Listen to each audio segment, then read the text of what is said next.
Once again, Christian greetings to all our valued listeners and viewers throughout the whole world, more particularly to all Shepherd's Rod believers, and most especially to our beloved brothers and sisters in the United States of America.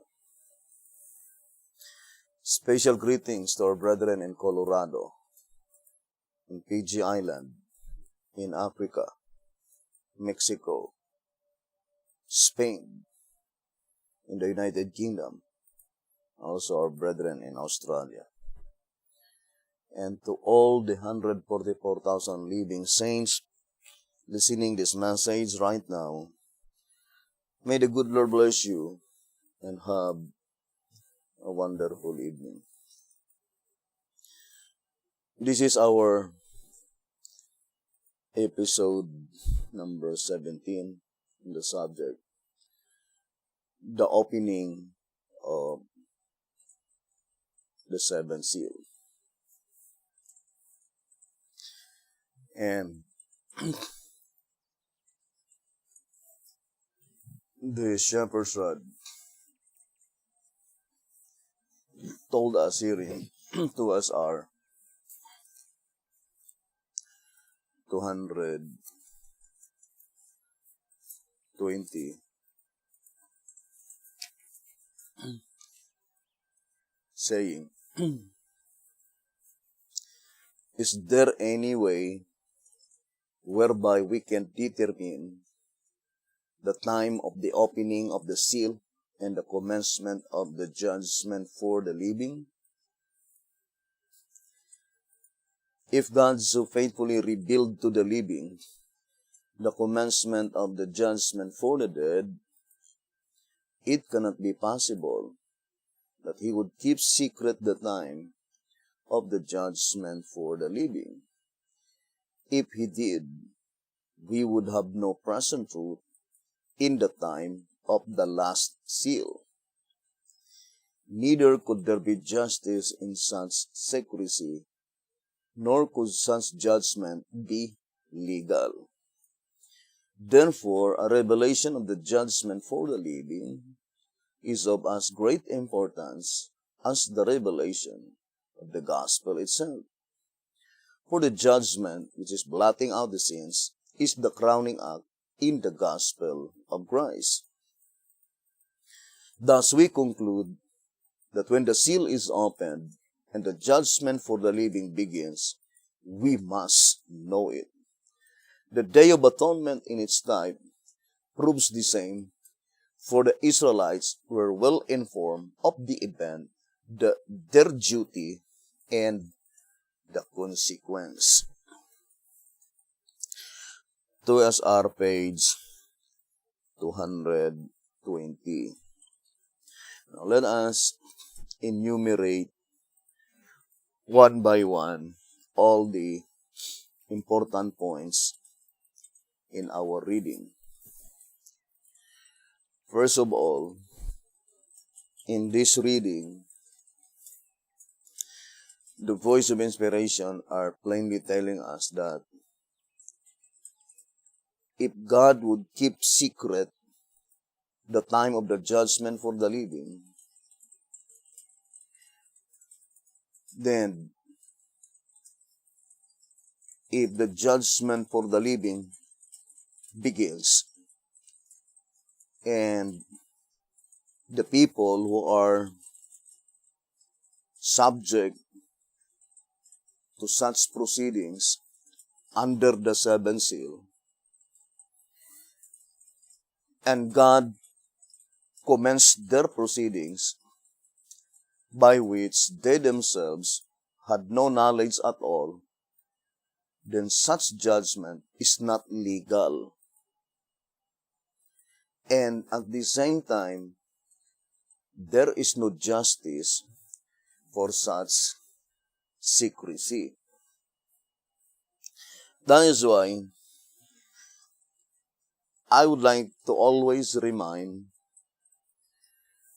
that the statement in 2TG number 12, page 30, the statement saying, to the people who must know that their cases are on trial, 2TG number 12, page 30, the people mentioned here that they need to know that their cases are on trial must be the people in the last generation of men under the seventh seal. For the people under the proceedings that pertains to the dead, it is not obliged for them to know that their cases are on trial due to the fact that at the time when their cases are considered in the heavenly sanctuary, they were already lying unconscious in their graves. So, such revelation would be valueless and worthless. Here in Answerer number 3, page 6, saying that the investigative judgment of the dead affects only the heavenly sanctuary. This is doubly evident when it is remembered that the dead know not anything. Ecclesiastes chapter 9, verse 5. But are lying unconscious while waiting in their graves for the resurrection day. Answerer number 3, page 6. So, the statement in 2SR 220 saying, if God so faithfully revealed to the living the commencement of the judgment for the dead, if we will apply it to the revelation of the commencement of the proceedings that commenced in October 22, 1844, it must be pointing to the saints by which, although they were destined to die, but it was revealed by God to them, the commencement of the judgment of the dead, while they were still alive. But in reality, the knowledge that they had obtained,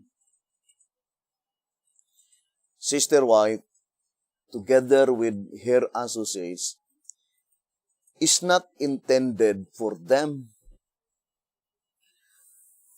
because the proceeding that commenced in October 22, 1844 is intended to them who were already lying unconscious in their graves, those who died under the first seal,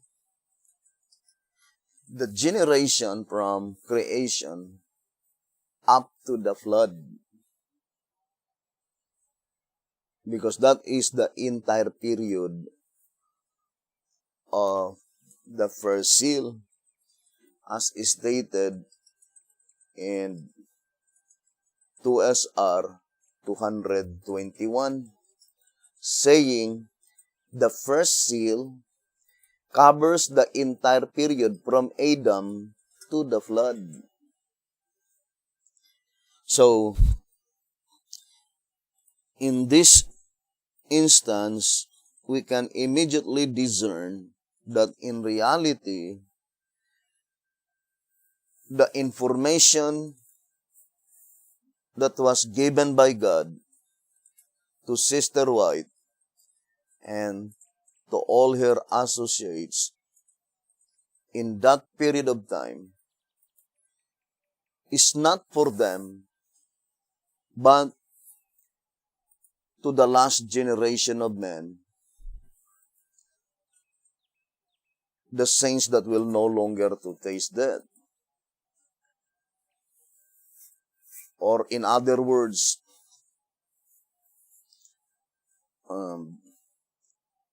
God gave them the groundwork as our foundation to build the future events. So here in track number 5, let us read again on page 32. The statements which must shortly come to pass, Revelation chapter 1, verse 1, and I will show thee things which must be hereafter, Revelation 4, verse 1, go to say that the revelation is given with the one particular object in view, of showing the things lying not behind, but ahead of John's time, with reference being made only incidentally to the past, in order to lay the necessary foundation upon which to build the future. And here in page 33, so though all such prophecies necessarily bring to our attention things which took place centuries ago, yet they are designed like the revelation to show to God's people things which must shortly come to pass. Fulfilled prophecies are seen, therefore, to be employed by the Scriptures only as groundwork for that part of prophecy which is yet to be fulfilled. So, for sure, 100% such revelation or information that was primarily given by God to Sister White, the commencement of the proceedings in the heavenly sanctuary pertaining to the judgment of the dead, the particular object in view, is to the people that they need to know that their cases are on trial, and they are the living saints, the saints that will no longer to taste death. So here the statement in 2SR 220 saying, is there any way whereby we can determine the time of the opening of the seal and the commencement of the judgment for the living?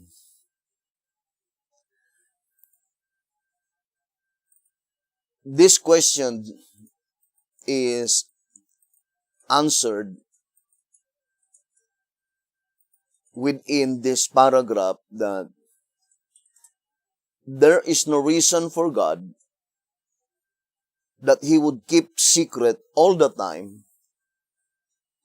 concerning the commencement of the proceedings that pertains to the living. And the statement, if God so faithfully revealed to the living the commencement of the judgment for the dead, meaning, if the commencement of the judgment for the living will not be made known by God to His people, then there is no reason why God revealed to Sister White the commencement of the judgment that pertains to the dead in October 22, 1844. Brothers and sisters, and it is out of value that God revealed the commencement of the judgment that pertains to the dead. But the most important part is the judgment that pertains to the living, and then God would not reveal the commencement of the judgment that pertains to the living. So it is illogical, and there is no justice at all, and unreasonable. So the statement saying, thus we conclude, so it is already a conclusion, thus we conclude that when the seal is opened and the judgment for the living begins, we must know it. So, the shepherd's rod give emphasis that there is no reason for God's people of not knowing when would be the commencement of the judgment for the living. But the question is, in what way?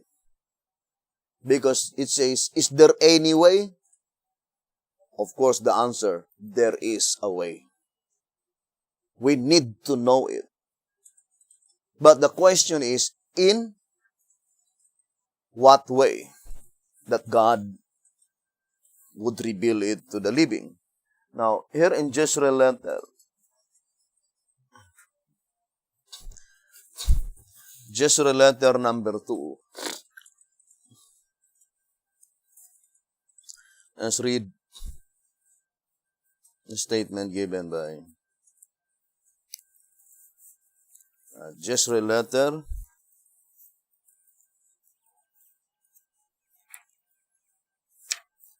number 2 on page 2.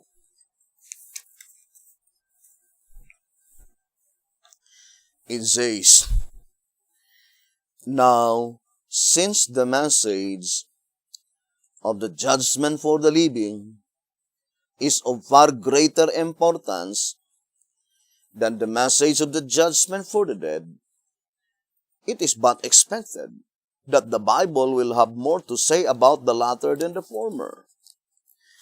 This is so because the judgment for the living has to do with the living themselves, with the message bearers, rather than with the dead. In importance, therefore, there is no comparison between the two. How will we get the message of the judgment for the living? The answer is clear to all. We will get it in the same way we got the one in 1844.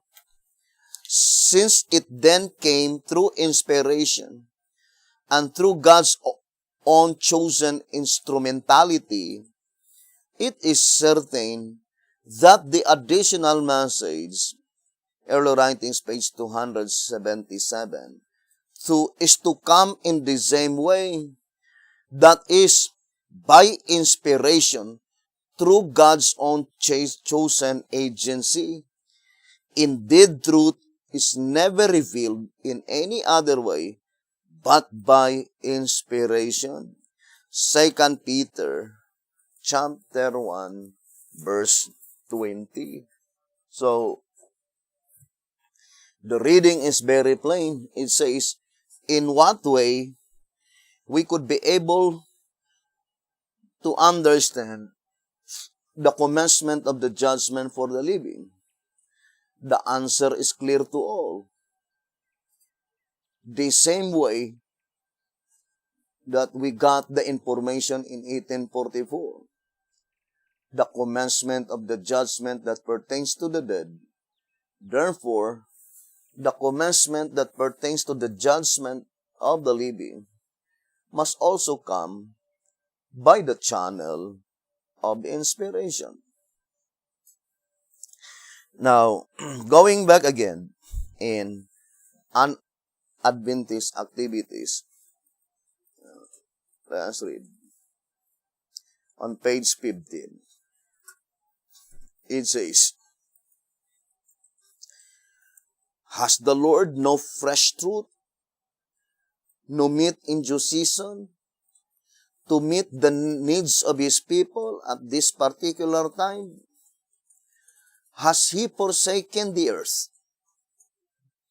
And how will He judge the living without a message declaring that their cases are now to appear before God?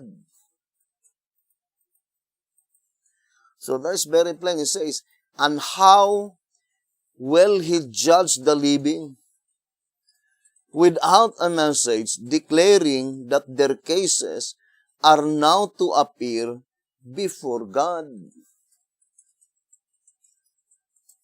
So it is perfectly corroborating to the statement to the people that they need to know that their cases are on trial. And then it says, and how will we know when it comes if we keep our eyes and ears closed? If we do not change our present state of mind, how shall we believe even if we should accidentally hear that the message is come? Would the judge of heaven condemn one without trial? And how shall he judge him without summons? So, that is very plain, brothers and sisters, in that reading.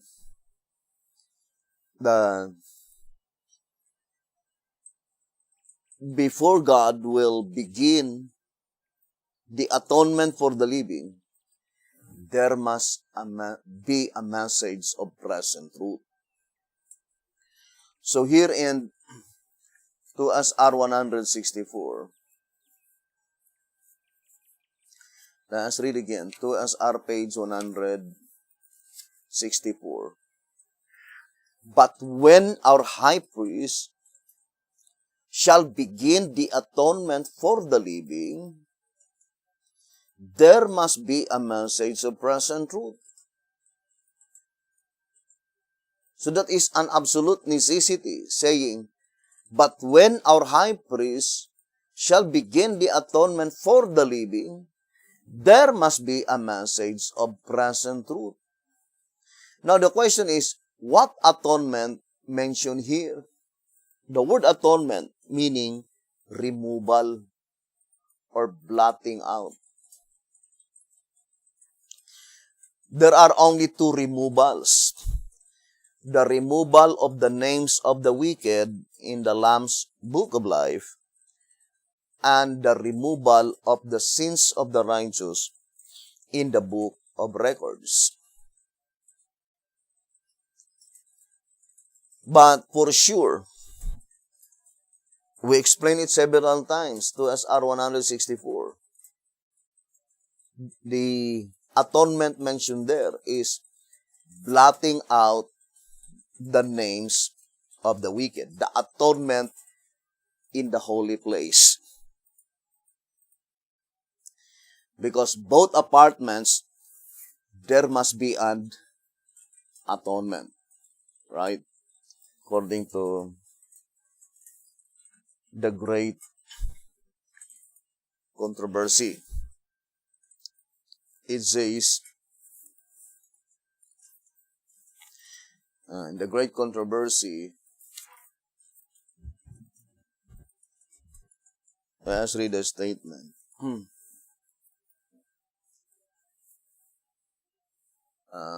Great controversy 418. God commanded that an atonement be made for each of the sacred apartments. So, it is quoted Leviticus 16, verse 16 and 19. The Great Controversy 418, God commanded that an atonement be made for each of the sacred apartments. So, both apartments, there must be an atonement. And atonement means removal. And according to track number 3, on page 9, so I would like to read this reading. For in the investigative judgment, the books are opened, and the deeds done in the flesh are brought to light for a final reckoning before the Ancient of Days. All who have stood fast to the end will then forever have their sins blotted from the books, and their names retained therein, while all who are not overcomers will then forever have their sins retained in the books, and their names blotted therefrom. Track number 3, page 9. So, to repeat again, brethren, the blotting out of sins, according to the Shepherd's Rod, in 220, is only the crowning act. 2SR page 220. For the judgment, blotting out the sins, is the crowning act in the gospel of Christ. That is the crowning act in the gospel of Jesus Christ, brothers and sisters. And we know the gospel is pertaining to the plan of redemption. And this plan of redemption, for sure, I would like to use the term, the entire Bible. Because that is the statement in 1 TG number 10, page 18. The Bible contains the complete formula of the plan of redemption. But it is the book of Revelation that explains the entire Bible. So in 2SR page 9 saying, to understand the book of Revelation is to understand the Bible. To understand that book is to understand the Bible. And in answerer number 5, page 55, saying, if the rod is taught, the Bible and the spirit of prophecy are taught. So, the rod of God, as it was called in Exodus chapter 4, verse 20 and 21, which is the shepherd's rod message, in Micah chapter 6 verse 9 saying, "Hear ye the rod," plainly indicating that when the entire Shepherd's Rod publications are completely unfolded, then the Bible and the Spirit of prophecy are also completely unfolded. And to repeat again, accordingly, in 2TG number 12, on page 25, saying, the revelation then is thus divided into 7 parts. And so when we speak of the 7 seals, we are in reality speaking of the revelation. 2TG 12:25. So when we speak the 7 seals, we are speaking or we are studying the entire book of Revelation. Now, the Shepherd's Rod plainly told us in 2SR 187, saying, in order to make a proper application of the 7 seals, we must have a better understanding of the heavenly sanctuary, of the heavenly sanctuary service, its origin and the object of its existence as taught by the early sanctuary built by Moses. Hebrew chapter 8 verse 5. In the sanctuary construction and service is revealed the plan of salvation. So, the voice of inspiration is plainly telling us that it utters the impossibility that you could be able to correctly understood the subject, the 7 seals, if it is separated concerning the proceedings in the heavenly sanctuary.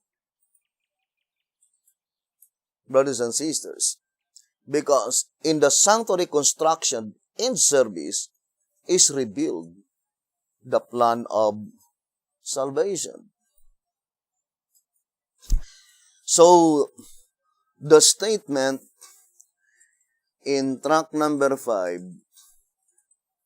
on page 34 saying, in the main, however, the trumpets and the seals portray an event which is future from John's time and which takes place in heaven. Although they also portray kindred events. Of these related events, some are contributory and some are consequent to the main prophetic event. The former naturally precede and the latter naturally follow it historically. But I would like to focus only to the 7 seals. Saying, in the main, however, the seals or the 7 seals portray an event which is future from John's time and which takes place in heaven. So, the 7 seals that takes place in heaven, it is pertaining to the proceedings in the heavenly sanctuary. So let us distinctly separate the commencement of the first seal in the heavenly sanctuary and the commencement of the first seal on the earth. The statement in 2SR 221 saying that The first seal covers the periods from Adam to the flood. And that is the first seal on earth. But if we will be studying the first seal in the heavenly sanctuary, that is the proceedings that commenced in October 22, 1844. Now, this statement in 2SR 199, let us read the statement again. It says,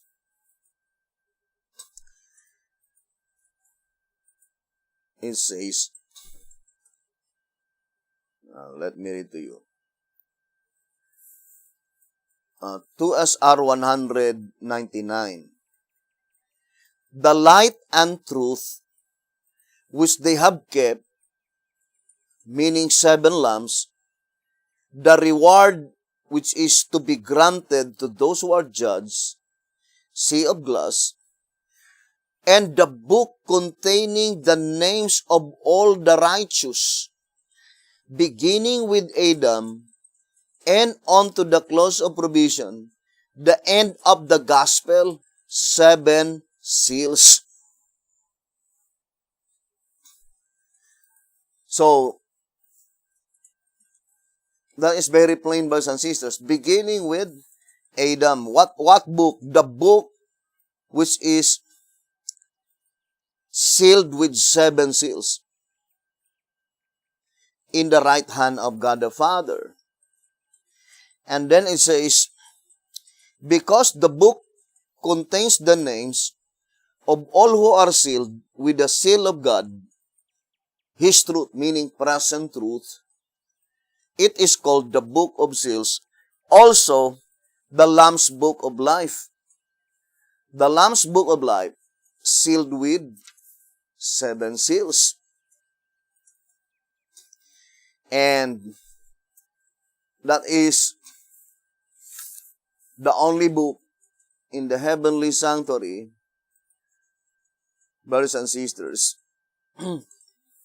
by which no man in heaven, neither on earth, neither under the earth, had been able to open the book. Now, let us study gradually this very important prophecy, brothers and sisters. Now, I would like to read 2TG. So that 2TG number 12.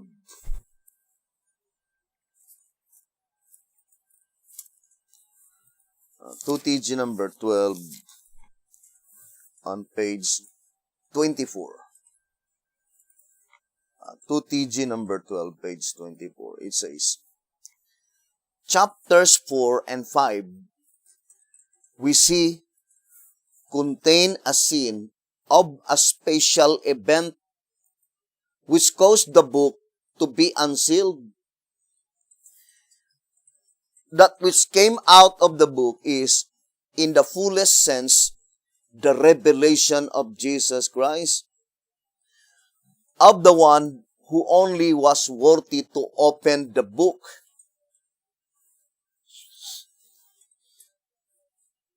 Thus it is that the revelation of Jesus Christ begins with the 6th chapter and ends with the last chapter of the book. The chapters in which are recorded the things which the breaking of the 7 seals disclose.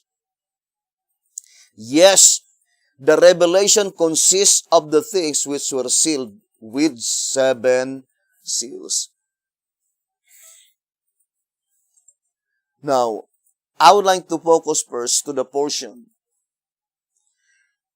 that the reason why the book is unsealed because of such a special event. Now, let us read again in 2TG 12:24. Chapters 4 and 5, we see, contain a scene of a special event which caused the book to be unsealed. Meaning, because of that special event, the book sealed with 7 seals were unsealed. Now, the question is that,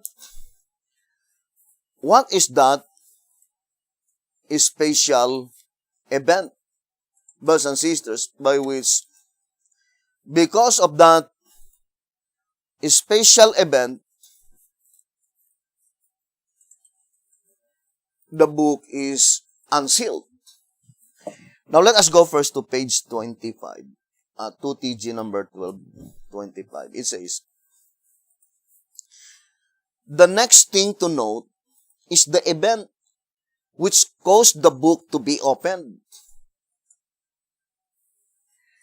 For a ready comprehension, it says, I have reproduced a pen drawing of the event, and I may mention that I have been very careful to pen it exactly as John describes it. Then it says in page 27, what is the event which caused the book's seals to be broken? To find the answer to this question, we should first consider the members in the assembly.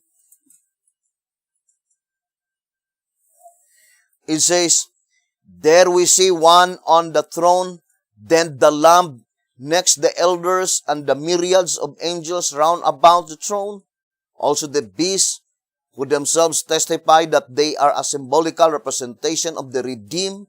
For they say, for thou wast slain and hast redeemed us to God by thy blood out of every kindred and tongue and people and nation. Revelation 5 verse 9. What else could such an assembly as this represent but a judgment? There we see the judge of justice, our great advocate, sitting on the throne, then the Lamb and the jury of 24, also the angelic witnesses, and the 4 beasts representing the redeemed. Moreover, the revelation itself most emphatically declares that the event prophetically is the judgment in session. For it says, fear God and give glory to Him, for the hour of His judgment is come, and worship Him that made heaven and earth and the sea and the fountains of waters. Revelation 14 verse 7. So, although it is a long study, but we'll try our best to shorten and pleading with our Almighty God to help us to make this study more comprehensible. Now here the voice of inspiration says, the special event is the judgment in session. And that is the reason why the books needs to be opened. Because the judgment were in session. Now, let us read tract number 3. It says,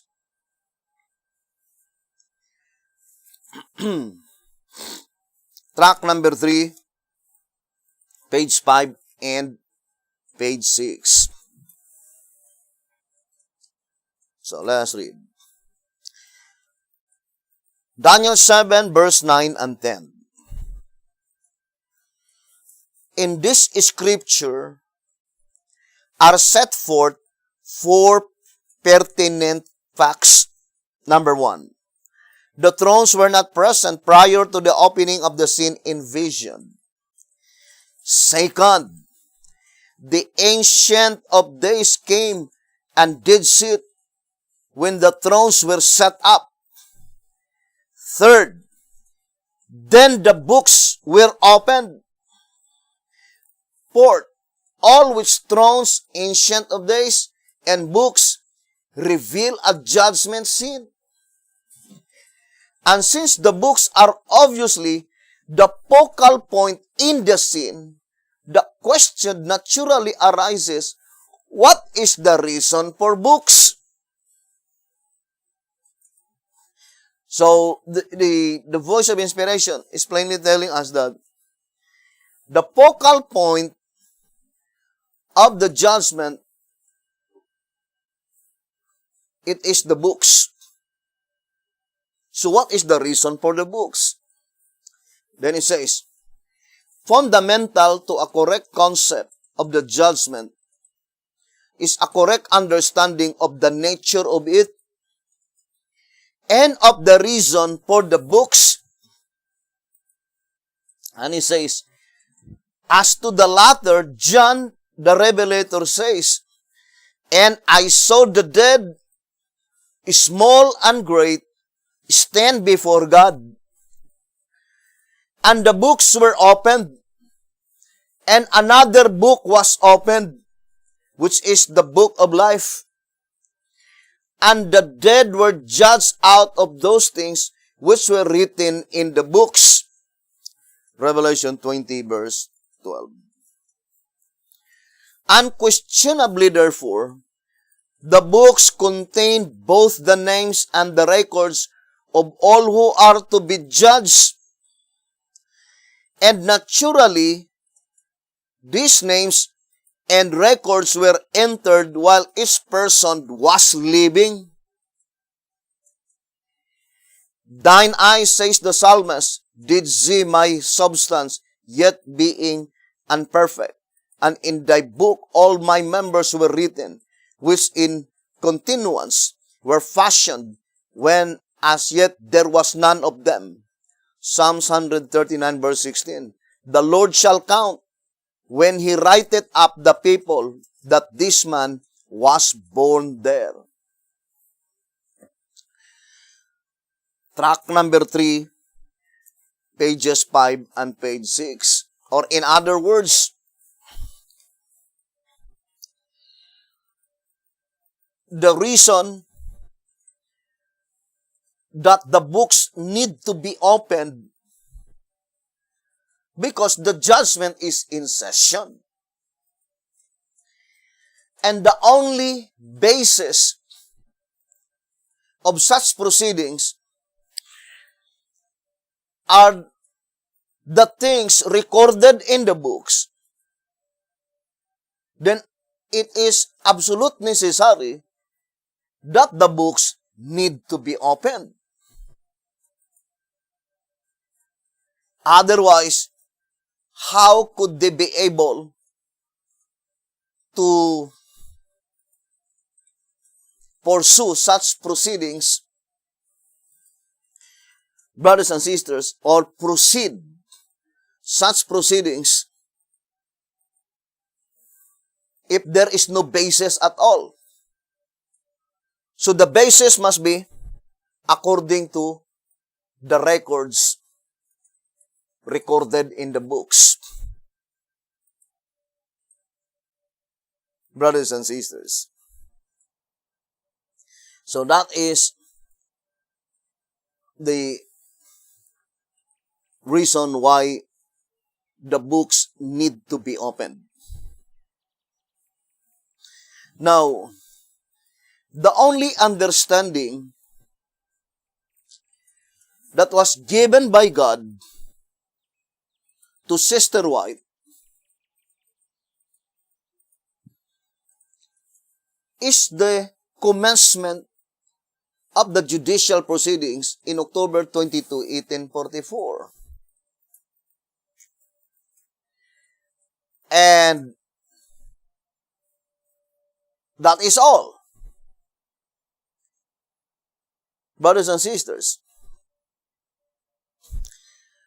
for the reason that such information that was given by God to Sister White, in reality, is not for themselves.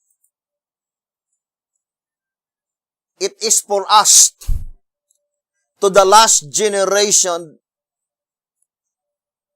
the saints that are candidates to be translated to heaven without seeing death. Now, accordingly, in White House Recruiter, page 34, it says, with the completed judgment message during the 11th hour. So it was scheduled by God that the judgment message, the complete information, will be given by God in the period of the 11th hour. And we know that that is the judgment that pertains to the living. The same with a statement in 2TG, number 12, page 30, saying, the revelation, therefore, is to be more fully understood during the judgment of the living. So, the revelation is to be more fully understood during the judgment of the living. Beti-Hotep died in the period of the judgment that pertains to the dead. Now, we will give you concrete evidence that Beti-Hotep died in the period of the judgment that pertains to the dead. Now, first of all, the prophet himself declared here in tract number 3, page 43, written in 1934, it says, as the cleansings called for in the parables and in Malachi's prophecy have never taken place, the investigative judgment of the living is obviously then yet future. So that is very plain. The prophet himself declared that the investigative judgment of the living is still future in his days. Now here's another statement in Answerer, number 2, page Answerer number 2, page 93, saying, obvious is this fact, because the nations among themselves have always been angry and are angry even today, although we are still in the time of the judgment of the dead. It was written 1944. The prophet himself plainly told us that they were still living in the period of the judgment of the dead. We are still in the time of the judgment of the dead. Now, here's another statement, brethren. Answerer number 1 on page 18. It says, do the bad along with the good are still coming? For we are yet in the period in which the wheat and the tares, the good and the bad fish, commingled. Answerer number 1, page 18. So that reading can be easily discerned that there is no divine command given by God to separate the tares and the wheat in the period of the judgment that pertains to the dead. And for sure, the separation mentioned there is the separation on the earthly sanctuary. Brothers and sisters. Now, to repeat again, the shepherds had made it so plain in answerer number 1, page 18, saying that they were still in the period of time by which the bad fish and the good fish, the wheat and the tares, are still commingled in the period of the judgment that pertains to the dead. So it is only in the period of the judgment that pertains to the living that the wheat and tares must be separated. Now, for example, here in 1 TG, number 48, let me read to you. 1 TG number 48, page 20. So let us read the statement. It says, Saint and sinner during the judgment for the living will no longer be commingled. So I would like to read again. 1 TG 48, page 20. Saint and sinner during the judgment for the living will no longer be commingled. But Bitihotep, testifying that they were still in the period by which the bad fish and the good fish are still commingled. So, they were not as yet living in the judgment that pertains to the living. Now, I would like to read to you here the statement, although we will explain it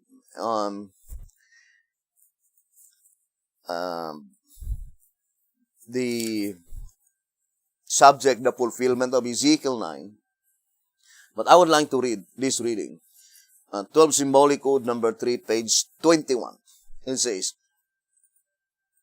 You will find that the message consistently teaches that the judgment of the living has not yet commenced, that we are still living in the time of the judgment of the dead, and that the slaughter of Ezekiel 9 is what marks the judgment passing from the dead to the living.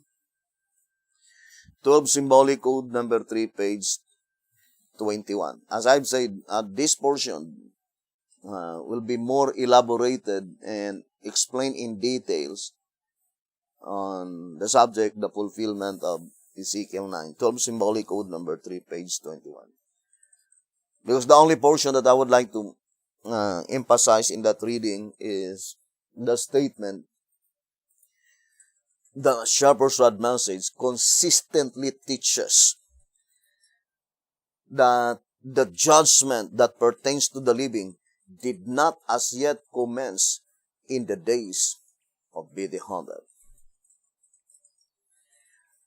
Now, reading again in Answerer number 1, pages 94 and page 95. Let us study closely. It says here, Does the shepherd's rod set prophetic dates? So, brothers and sisters, this portion, I would like to say that the shepherd's rod mentioned here is the knowledge, the understanding that was given by God to Piti-Hotep. Not the shepherd's rod in the judgment that pertains to the living. Now let us read the statement here. In answerer number 1, pages 94 and page 95. In the following statement, while God clears the way for the 7 last plagues by laying some of his people to sleep in the grave, he has done the same for the event to take place in 1931, if that then be correct. Does the Shepherd's Rod, Volume 1, page 219, mean to teach that the judgment of the dead closed in 1931 or thereabouts? Answer. In the statement in question, the rod has no reference to the investigative judgment. The message sets no date, either exact or approximate, for the closing of the judgment of the dead and for the beginning of the judgment of the living. The time of the cessation of the one event and the beginning of the other is not to be known until the one is past and the other begun. Now, this reading cannot be construed that the judgment that pertains to the living, the commencement will not be made known, because it will be contradictory to the statement in 2SR 220, saying, let us read again, thus we conclude that when the seal is opened and the judgment for the living begins, we must know it. 2SR 220. It is absolute importance that the living need to know it. But this statement in answerer number 1, page 94 and 95, is plainly telling you and I that God did not reveal to Piti-Hotep. He has no knowledge when the judgment that pertains to the dead will close, and the judgment that pertains to the living will begin, either exact or approximate. Why? Because such knowledge is intended only to the saints that will no longer to taste death. And God knoweth beforehand that Piti-Hotep will die. But in this statement, in answerer number 1, page 94 and 95, saying, the time of the cessation of the one event and the beginning of the other is not to be known until the one is past and the other begun.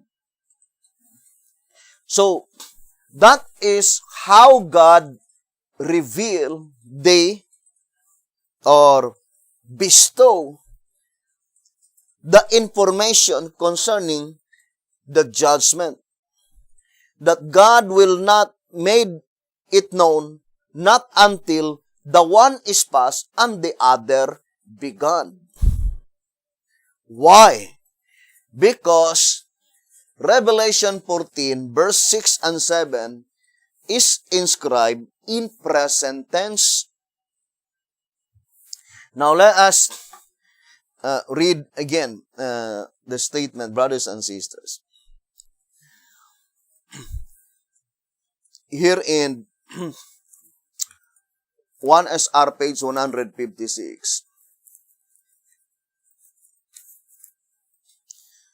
it says here, 1SR 156 and 157,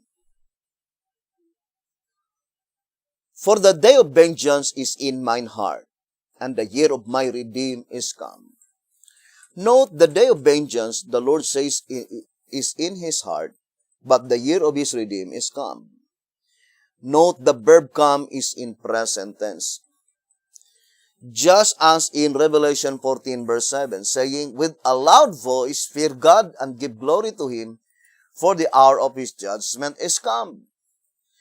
we as a people hold that the verb come was inscribed in present tense because the judgment in heaven took place at the end of the 2,300 days of Daniel's prophecy in 1844.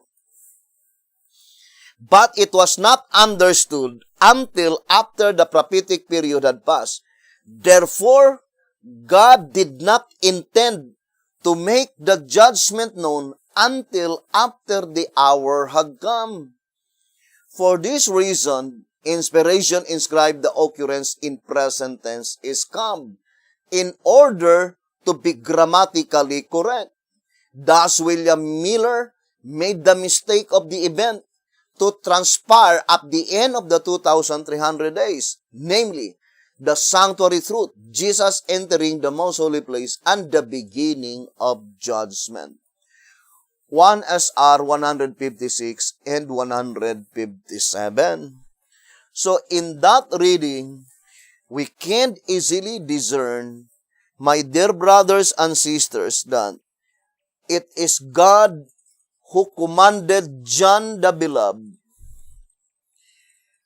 to write the occurrence in present tense. And the indication is that whatever revelation that God will bestow to His people concerning the judgment, God has no intention whatsoever to reveal it prior to the commencement of the judgment. Otherwise, such revelation would be grammatically incorrect. So the statement in Answerer number 1, page 94 and page 95, saying that it will not be made known until the one is past and the other begun. So, in October 22, 1844, the one that is past is the proceedings in the holy place. Began in 44 AD, then ended in October 22, 1844. So the one is past, and the other began. The proceedings in the most holy place, the judgment that pertains to the dead, or the judgment of the dead. So, that is the time that God revealed it to Sister White, the commencement of the proceedings in the heavenly sanctuary. But as we stated before, brothers and sisters, in reality, the focal point, the particular object in view, is in the judgment that pertains to the living. Now, since the divine principle, according to the Shepherd's Rod, in 1 SR 156 and 157, that God did not intend to make the judgment known prior to its commencement, for the reason that it was inscribed in present tense, in order to be grammatically correct. And since Beti-Hotep died prior to the commencement of the judgment that pertains to the living, then there is no possibility that God bestowed to Beti-Hotep the knowledge concerning the judgment for the living before its commencement. Otherwise, the revelation would be grammatically incorrect. Brothers and sisters, although we fully believe that all the information, all the evidences, it was already recorded in the Shepherd's Rod, but it was not understood by the prophet. This same divine principle with Daniel and with John the Revelator. Daniel is the one who wrote the book of Daniel.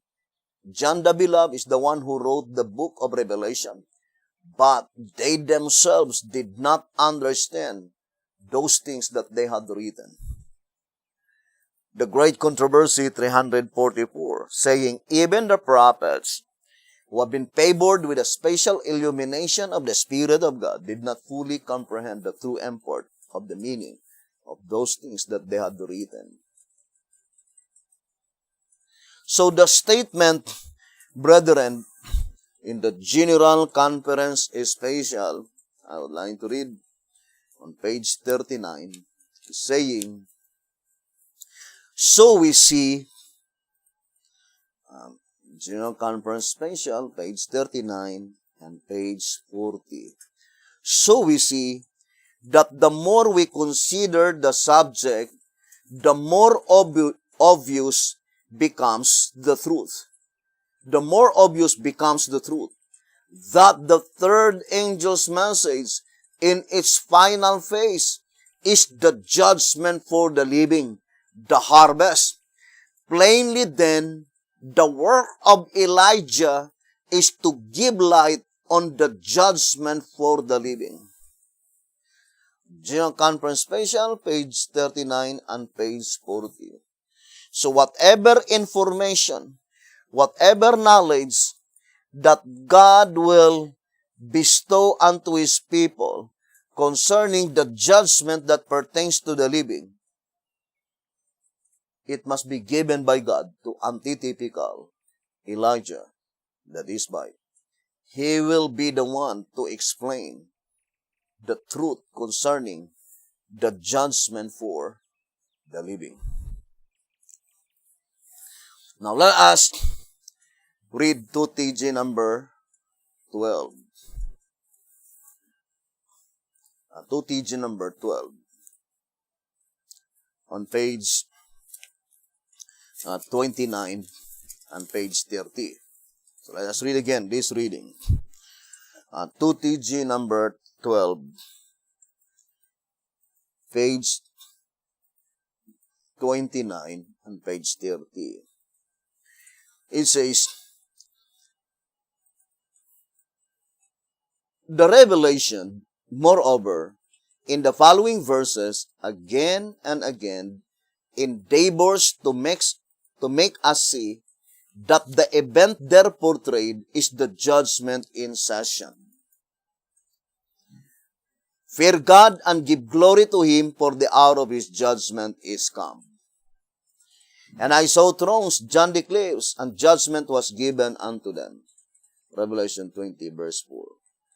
John truly paid it as a prophecy, but when it actually takes place, then God's agency on earth, the spirit of prophecy in the church, is to proclaim that the event has actually taken place.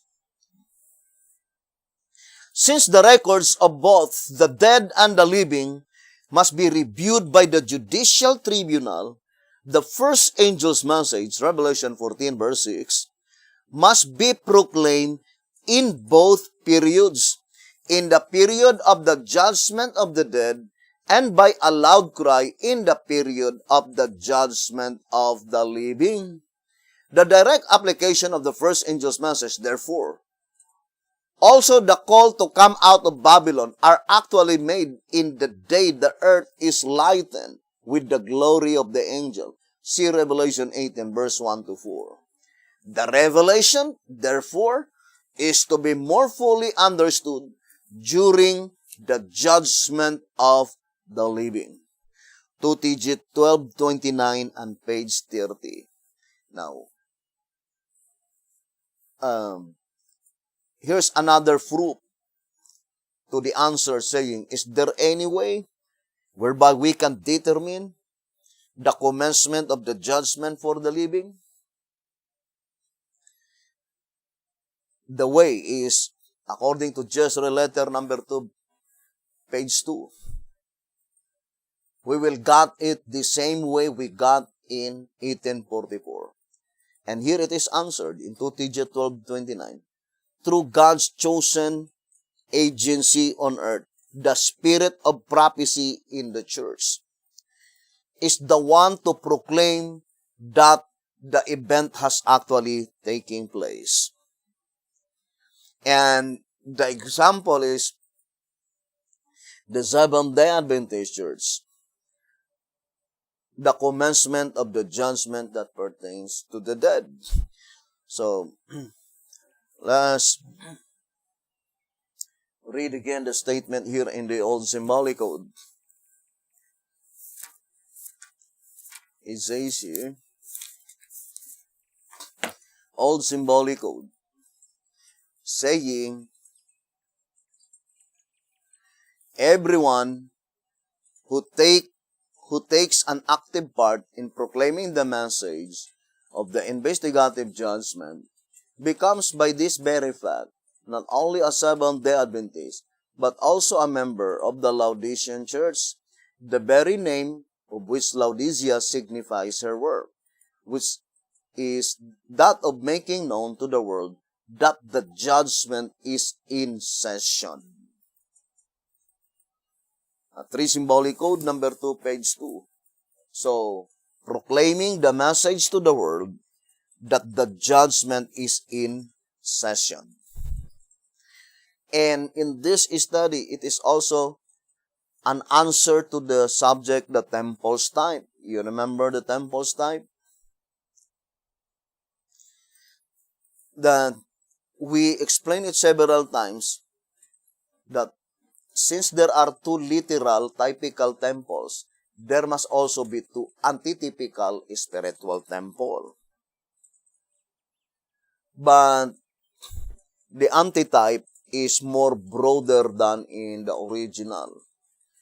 Because in the antitypical spiritual temple, in the first antitypical spiritual temple, it is divided into two sections. The first section is the Apostolic Church, and the second section is the Ephesus. Or in other words, there are two candlesticks in the first antitypical spiritual temple. And the Apostolic Church and the Ephesus. The Apostolic Church, it is the second candlestick in Revelation 11:3, but the Ephesus is the first candlestick in Revelation chapter 2. As is stated in 2SR 284. And it is the second section of the first antitypical spiritual temple that had been destroyed by the papacy, as is stated in 2SR 271, saying, as type destroyed type, so antitype must destroy antitype. And the first antitypical spiritual temple that had been destroyed is the second section, not the first section. Because the first section ended in 180. Brothers and sisters, and it was miraculously hidden by God. That church, the Apostolic Church. So the church that had been destroyed by the papacy during the Dark Ages, it is the Ephesus. As also stated by the Shepherd's Rod in 1 Symbolic Code, number 3, page 4. Here in 1 Symbolic Code, number 3, page 5. 1 Symbolic Code, number 3, page 5, it says, notwithstanding the example which God made of the Jewish leaders, the successors to the apostles, as the successors to Moses, by adopting worldly customs and rejecting Luther's message, they also betrayed their sacred trust. Hence, the case of the kingdom of heaven were taken away from the early Christian church, it says, so it became Catholic later. So that early Christian church, it was defeated by the tool of Satan, which is Catholicism. So that's what it means by destroyed. In 538 AD. According to SR page 266. But the thing that I would like to emphasize that the statement that the second antitypical spiritual temple must be represented by the church while the judgment was in session. Now, let us read to us our page 271 because our subject is concerning the judgment is in session. To us R 271, it says, thus the second temple represents the time while the judgment was in session. So the first section of the second antitypical spiritual temple must be the church while the judgment of the dead was in session. And that is the Seventh-day Adventist Church. Or in other words, the statement in the old symbolic code, number 2 symbolic code, number 10, page 4, saying, consequently, the church from 1844 to the close of provision is divided into two sections, the church before the loud cry and the church in the time of the loud cry.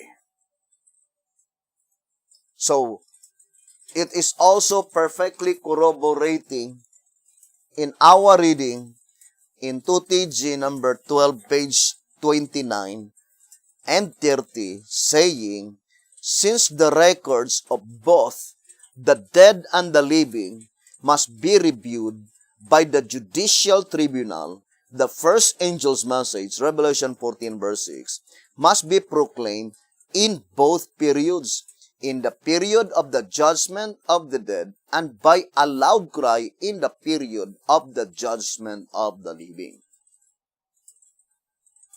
So the proclamation, the judgment of the living or the judgment that pertains to the living is in session. That is in the time of the loud cry or in the period of the loud cry. According to this reading, 2TG 12:29 and page 30. And who will the one to proclaim it? It is the spirit of prophecy in the church. As stated in 2TG 12:29. John truly penned it as a prophecy, but when it actually takes place, then God's agency on earth, the spirit of prophecy in the church, is to proclaim that the event has actually taken place. So the voice of inspiration says that the one to proclaim it, it is the spirit of prophecy in the church. So the proclamation, the judgment was in session. That is the church before the loud cry. According to our reading into symbolic code number 10, page 4. But the one who will proclaim that the judgment was in session must be the church, while the judgment for the living is in session, and it is called the loud cry. Brothers and sisters, to repeat again, loud cry does not pertain when the message will be proclaimed to the great multitude.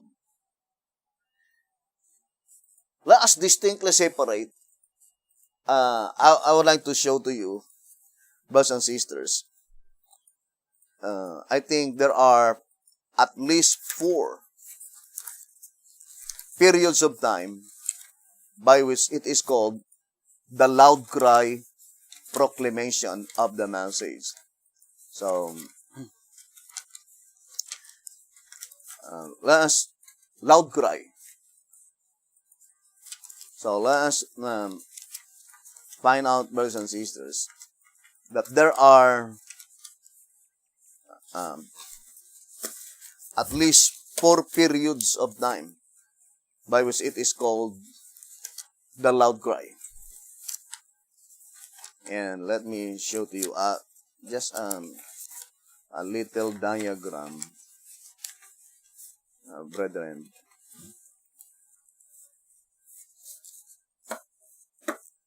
So, that is the 4 periods of time concerning the loud cry proclamation. And that is first, loud cry to the 144,000 spiritual Israel. And the second loud cry proclamation is the loud cry proclamation during the Great Tribulation, and that is to all Sabbath keepers, not under the banner of the third angel's message. And then the loud cry during the little time of trouble to all Sunday-keeping Christians within the United States of America or the symbolical earth. And the last and the final loud cry proclamation is during the great time of trouble. That is to all humanity throughout the whole world or throughout the literal earth. So that are the 4 periods of time concerning loud cry proclamation. Now, let's go back again, brothers and sisters. Remember,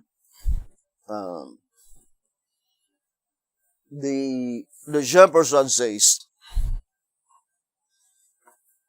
in 2SR 266, saying, only by the gospel proclamation can God save His people.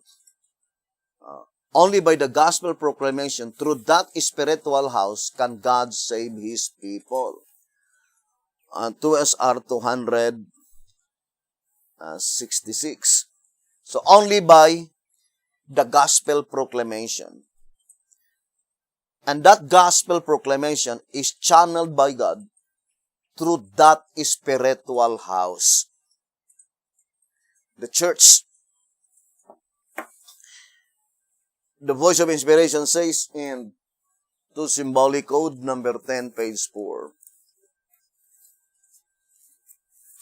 It says, the light with which the earth is to be lightened is, of course, understood to be a spiritual light, the Word of God. Moreover, it is also understood that the church is to diffuse this great light to the ends of the earth, for in no other way will God reveal the truth to sinful men. To Symbolic Code number 10, page 4. So it says, there is no other way. The only medium that God will use to diffuse this gospel, the gospel proclamation throughout the whole world, is through His church on earth. God's church on this earth, brothers and sisters. Now, since according to 2SR 199, it says here in 2SR page 199, saying, I would like to read the portion saying, brothers and sisters, and the book containing the names of all the righteous, beginning with Adam and on to the close of provision, the end of the gospel, 7 seals. So the gospel is the entire subject of the 7 seals. That is the gospel. Therefore, it's easy to understand that the last seal, the 7th seal, is the last gospel proclamation. Now, the statement in answerer number 1, page 67 and page 68, it says, the 11th hour, it says, the 11th hour, being the very last, is consequently in the greatest danger of all.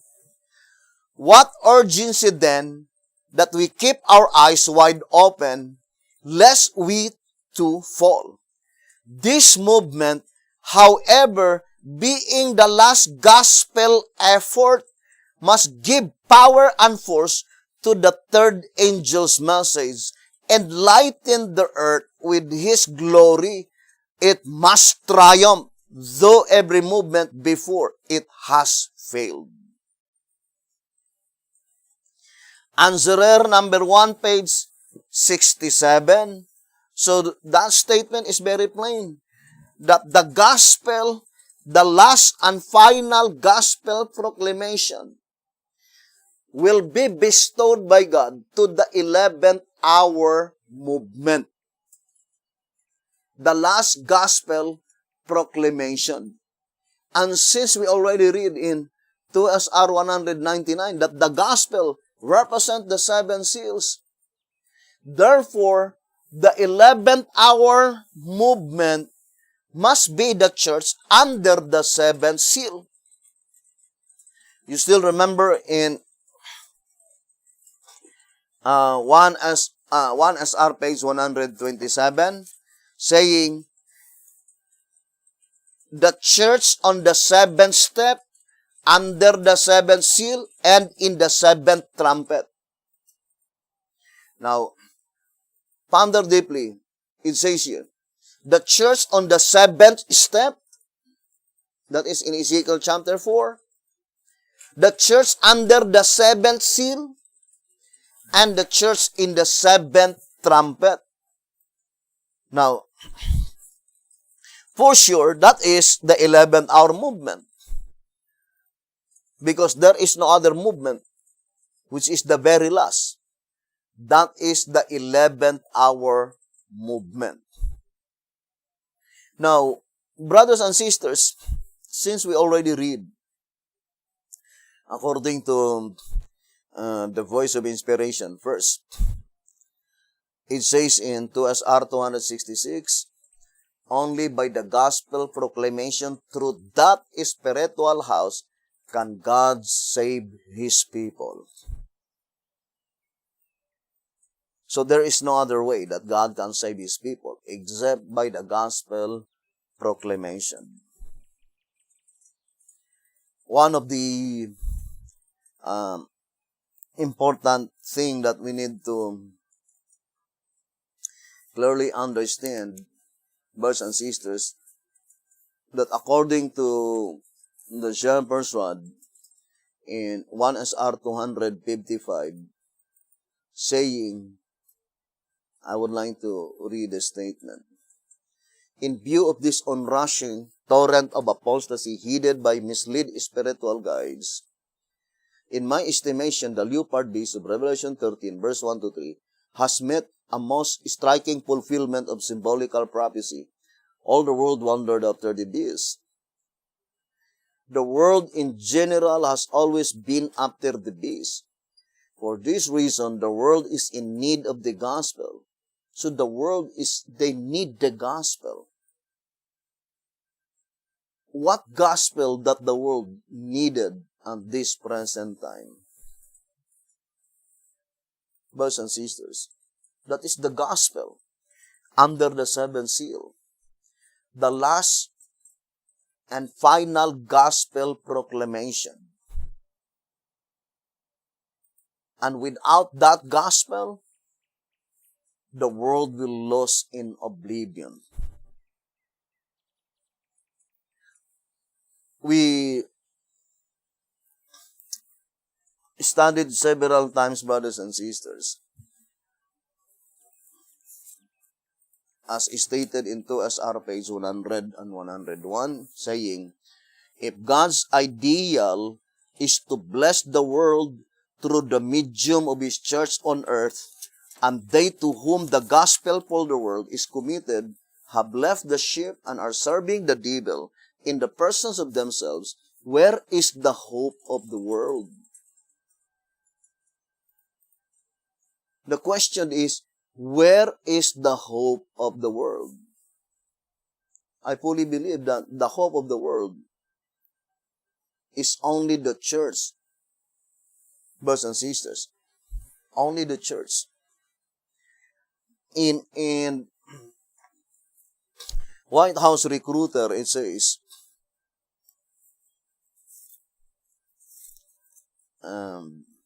White House Recruiter on page Let me read to you the statement. Saying, brethren, that the world needs the church.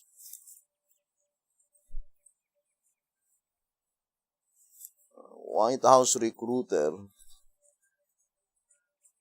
page 7.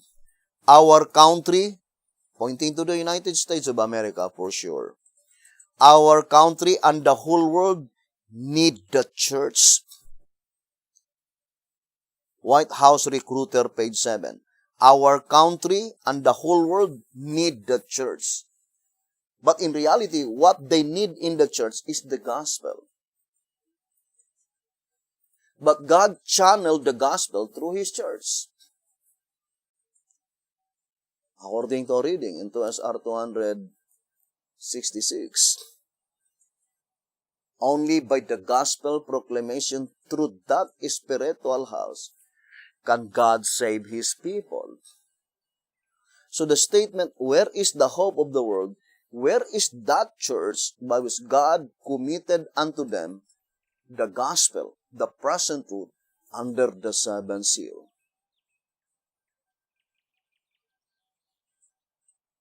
So, that statement, brothers and sisters, is also, look at the statement here in 2SR 101, saying, where is the hope of the world? Does the hope of the world, brothers and sisters, can be found within the United States of America? Study closely the prophecy, brethren.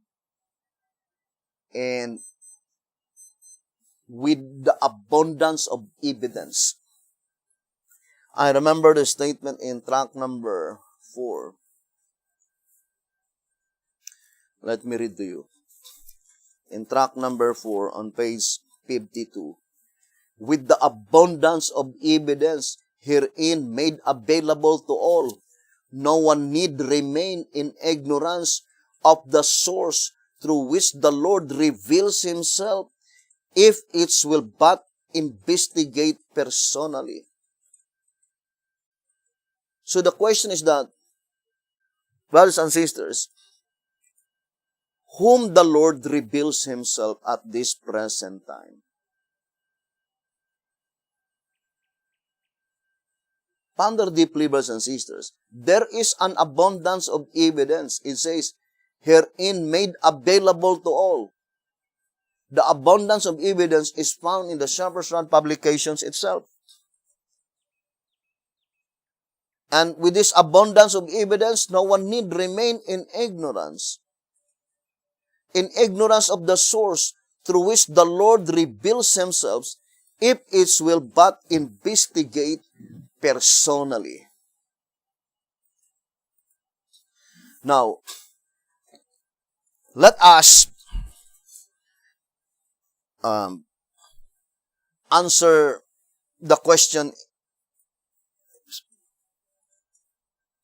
by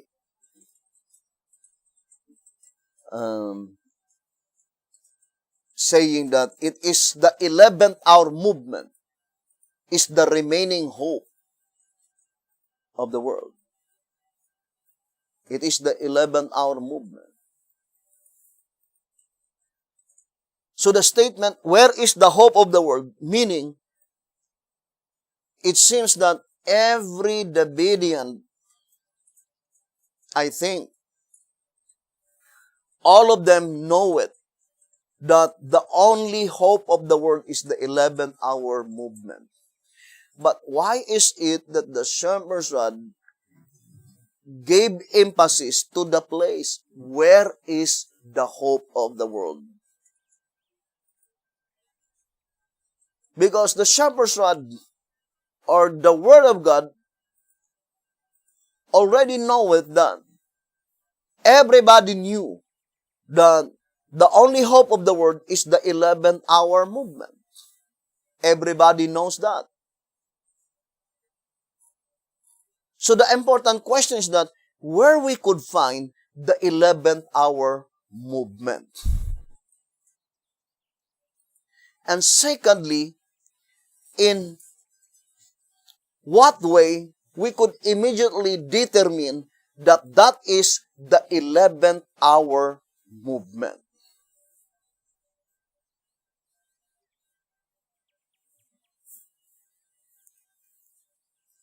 Now, I would like to read uh, track number 2.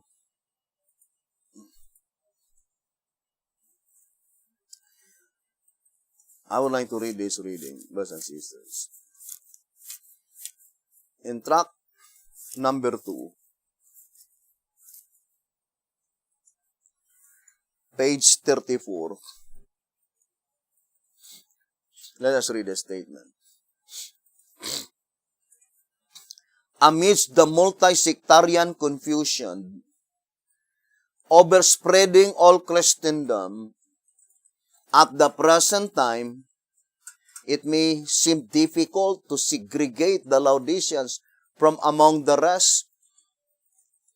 But the great designer of types and symbols, the one who seeing the end from the beginning, does foresaw precisely what was to be the condition and the work of the last of the 7 churches, must therefore, by his word, be able to pick this church from among the multitude of churches and set it like a beacon shining forth in the darkest hour of the night.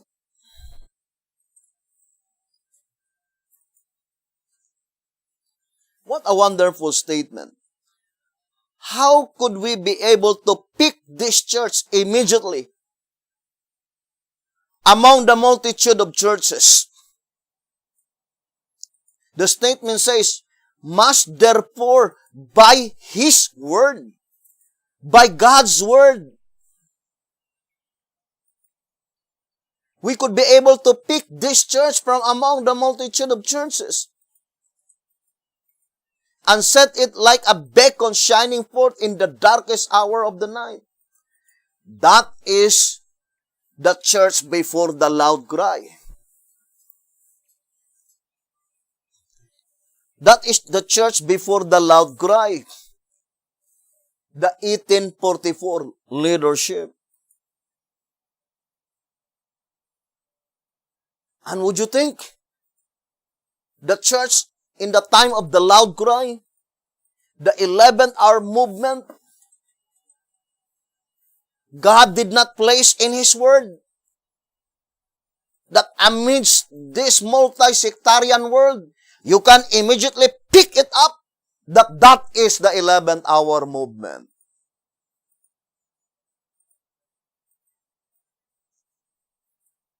I think the only reason that you could not discern it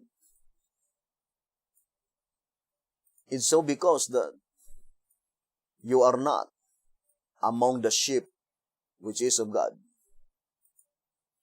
Because I do fully believe that this statement in track number 6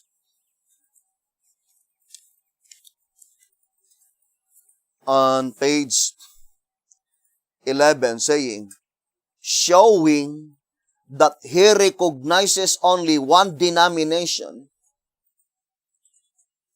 Track number 6, page 11. Showing that he recognizes only one denomination, Christ said, and other sheep I have, which are not of this fold. Them also I must bring, and they shall hear my voice, and there shall be one fold and one shepherd. Track number 6, page 11. I fully believe the one fold mentioned there is the 11th hour movement, more definitely applied to the 11th hour movement. Brothers and sisters. And God's sheep will hear the voice. What voice? The voice of truth. brothers and sisters. Because the true people of God, they were not bothered with faces. What is faces? Reputation.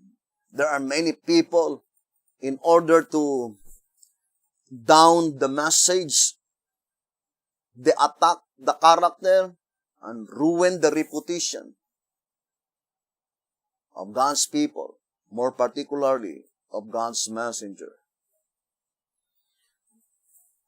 But the shepherd's rod declared clearly that the true people of God, they are not bothered with faces. It says here, in 1 TG number 2, page 20 and 21, since his sheep know not faces, but know voices, then those who pay attention to faces and who cannot differentiate between voice and voice are sure to be misled by self-appointed shepherds. But those who give heed only to the voice of truth, are gently led in for shelter and out for green pastures. God's people are not bothered with faces, but they do give earnest heed to God's appointed voices uttering truth. That is the true people of God, brothers and sisters. They were not bothered with faces, because the devil, since they could not be able to down the message using the Bibles for prophecy and the writings, Sister White and the Shepherd's Rod publications, what they will do is to ruin the characters and reputation of God's people. It says here in 1 TG 29:13, 1 TG 29, page 13, it is because the laity are as a rule quick to listen to men that appeal to their taste, that because of this, the enemies of truth carefully and studiously try to pin something against the characters of those who bear the message of the hour. The adversaries will know that the laity are making their choice on the face value of men's purported reputation rather than on the weight of truth. For this reason, the adversaries of truth are taking advantage of the situation.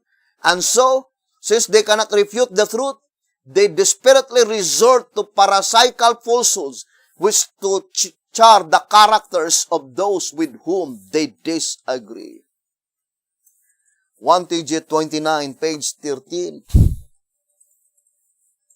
and page 14. And it was predicted beforehand that when the last prophet will come, antitypical Elijah the Tishbite, accordingly, here in General Conference Special, it says on page 6, for this very reason, we must remember that when the last prophet comes, he will have the greatest opposition to meet. For Satan well knows that if he loses now, he loses forever. What makes Elijah's work especially hard is that Christendom has long been drilled in the idea that no prophet is to come, that there is no necessity for one, that it has enough revealed truth to carry it inside the pearly gates. It is therefore only to be expected that the predicted Elijah will be denounced as a false prophet, perhaps even as the Antichrist offshoot or whatnot. The General Conference Special, pages 6 and page 7. Now let's go back again, brothers and sisters, to our subject. If the Shepherd's Rod declared clearly in tract number 2, page 34, that through the written Word of God, by the prophetic Word of God, in 1844, the church, the leadership before the loud cry, the church in the time when the judgment of the dead was in session, God put it already in His Word it up without any hesitation. You can declare that that is the church recognized by God as His. The Seventh-day Adventist Church. How much more to the 11th hour movement? Because God employ everything to protect the 11th hour movement. Brothers and sisters, because it is God's purpose that such movement must stand. Here in Answerer number 1, page 68, indeed, in the very nature of the case, the 11th hour movement must triumph. For being the last, the one to garner in the harvest, then should it fail, everyone in the world today would forever remain lost. Double, therefore, are the reasons that the Lord purposes it to stand. That is God's purpose. The 11th hour movement must stand. So the statement in Answerer number 1, page 67, saying, the 11th hour movement being the very last is consequently in the greatest danger of all. It is not the 11th hour movement which is in the greatest danger, but to each of us individually. Brothers and sisters, because if we could not be able to discern that that is the 11th hour movement, while in the very nature of the case of all the movement, this movement must have a complete information that had been given by God so that none of us will err, will commit mistake. I remember the statement in 11 Symbolic Code number 6, page 19. It says here, 11 Symbolic Code number 6, page 19. The Lord has given us in this day an accurate and reliable blueprint in His 11th hour message so that none of us need err in knowing how great a privilege we have to be a true witness for Him in word, in deed, and in action. Let us not therefore put off the work and thus prolong the world's sorrow in suffering, but let each of us be among those who shall fulfill the purpose for which we were created, to verily help bring about complete and true rest and everlasting joy. God has faithful ones who will do it. Will you be one of them? 11 Symbolic Code number 6, page 19. So the voice of inspiration says, the 11th hour movement, God gave unto them accurate, not only accurate, but reliable. Not only reliable, it is accurate. Accurate and reliable blueprint. Brothers and sisters, that statement is very plain. If we will only open our eyes, because that is the admonition in Answerer number 1, page 67. How could you be able to discern the 11th hour movement if you close your eyes? It says, what urgency then? Answerer number 1, page 67. That we keep our eyes wide open, lest we too fall. So we need to keep our eyes wide open, brothers and sisters, so that we could be able to immediately discern the 11th hour movement. Now, let us go back again to our reading, brothers and sisters. And for sure, brethren, since it is guaranteed by the Bible, I would like to read to you. What is the significance of such declaration? Revelation chapter 5.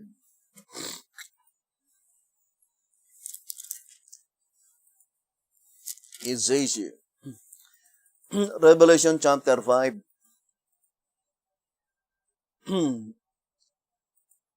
verse 1, 2, 3, 4, and 5. Remember, the shepherds are declared clearly in 2SR 193.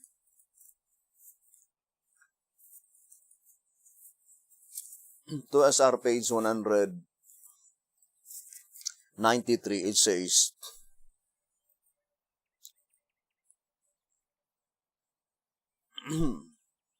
to SR page 193. It is not only unscriptural to apply men and horses as symbols of the church, but it is altogether unfitting as well.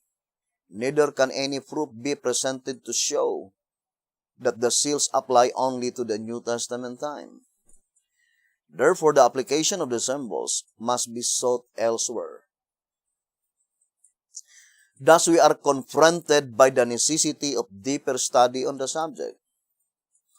According to the counsel of the servant of the Lord, we are admonished to study this, for it holds out an important truth for those who shall have a part in the closing of the gospel work. Quoting Testimonies for the Church, Volume 9, page 267. The 5th chapter of Revelation needs to be closely studied. It is of great importance to those who shall act a part in the work of God for these last days. Then it says, had the chapter been properly understood and explained and published before the above testimony was written, there would have been no need for this urgency. And it says, and furthermore, if it had been explained in the past, why is the lesson of such great importance, and who is bearing the responsibility of its deliverance to the world? But the 5th chapter, separated from the 4th and 6th, cannot be comprehended. For these chapters contain one subject, namely the 7 seals. The 5th chapter is mentioned because it is the heart and key of the subject. 2SR page 193. Now, first of all, this reading can be easily understood that chapter 5 in Revelation, containing 14 verses, had not been clearly understood in the days of Sister White, according to the Shepherd's Rod. And the Shepherd's Rod says that this chapter need to be clearly understood to the people who will act a part in the closing work of the gospel. So that is pointing to the last generation of men. You and I, if we will be faithful, will be among that special company. And the Shepherd's Rod says that chapter 5 cannot be understood if it is separated from chapter 4 and chapter 6. So, and then the Shepherd's Rod says, for chapter 4, chapter 5, and chapter 6 contain one subject, And it says, it is the subject of the seven seals. It says, for these chapters contain one subject, namely the seven seals. So, there are seven seals on chapter 4, 5, and 6. Brothers and sisters, there are seven seals on chapter 4, 5, and 6. And then the shepherd's rod says, the fifth chapter is mentioned because it is the heart and the key of the subject. So, it utters the impossibility that you could be able to comprehend the subject of the seven seals without comprehending the entire chapter of chapter 5 because it is the key. How could you be able to open the book sealed with seven seals if it is locked without the key? The key is found on chapter 5. Brothers and sisters, do not forget that.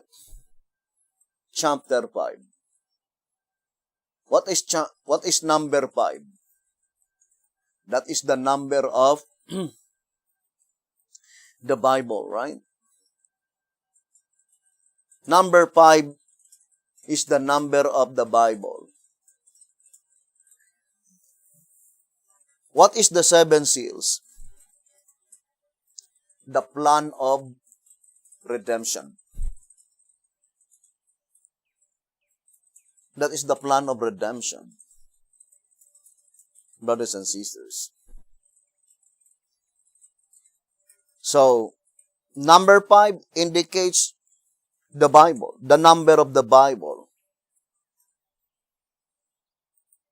So, chapter 5 on Revelation, which is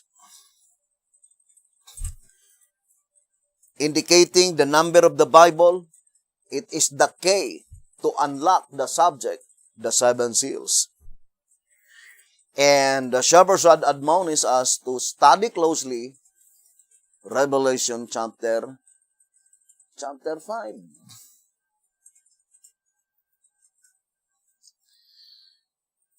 Now,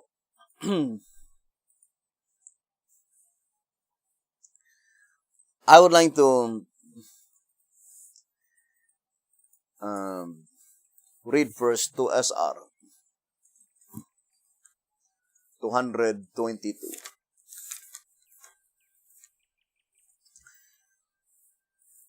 2SR 222. Wheat and barley, each for a penny. In our study of the seven seals, we reserve for future explanation the following scripture. And I heard a voice from the midst of the four beasts say, a measure of wheat for a penny, and 3 measures of barley for a penny. Revelation 6, verse 6. Again, we turn the reader's attention to the fact that the voice came from the throne. And then it says, see chapter 5, verse 11. Therefore, the price of the cereals is fixed by the great judge. Now, among the verses on chapter 6, it is Revelation 6, verse 6.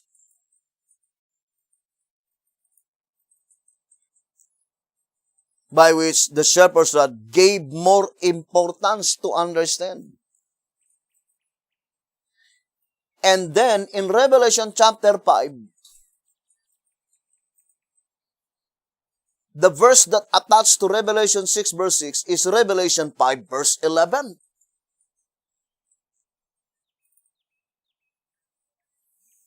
So, we need to study closely Revelation 6, verse 6 and Revelation 5, verse 11.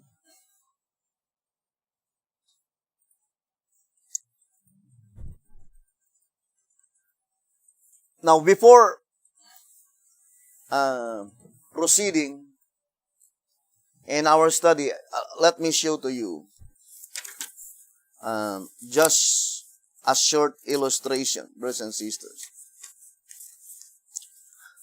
in this little diagram to number 64. We titled the Trinity. So you could have done diagram the Trinity. So the word itself, Trinity, 7 letters, meaning completeness, right? That is 7 letters, Trinity. Now, we know Trinity is the number of God. Right? In 1934, track number 3, 1934 edition. Trinity is the number of God. And it is very important, brothers and sisters.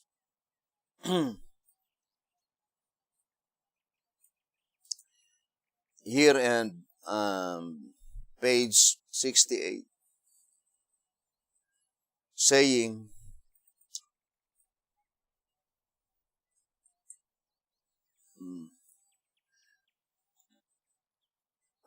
on page 69, it says, hence, as number 3 is symbolical of the Trinity, and that is the Father, Son, and Holy Ghost.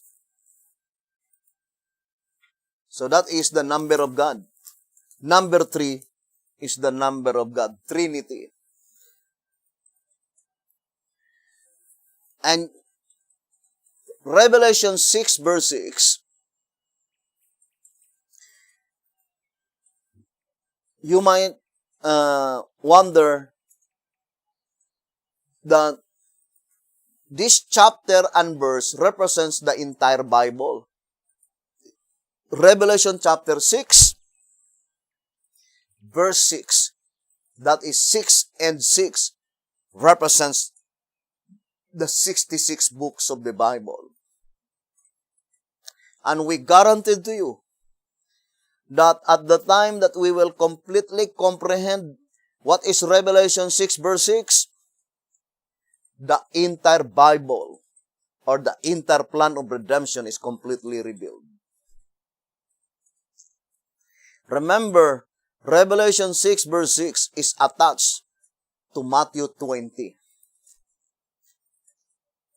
Matthew 20 is where the number of the Bible derived, number 5. Now, let us read here in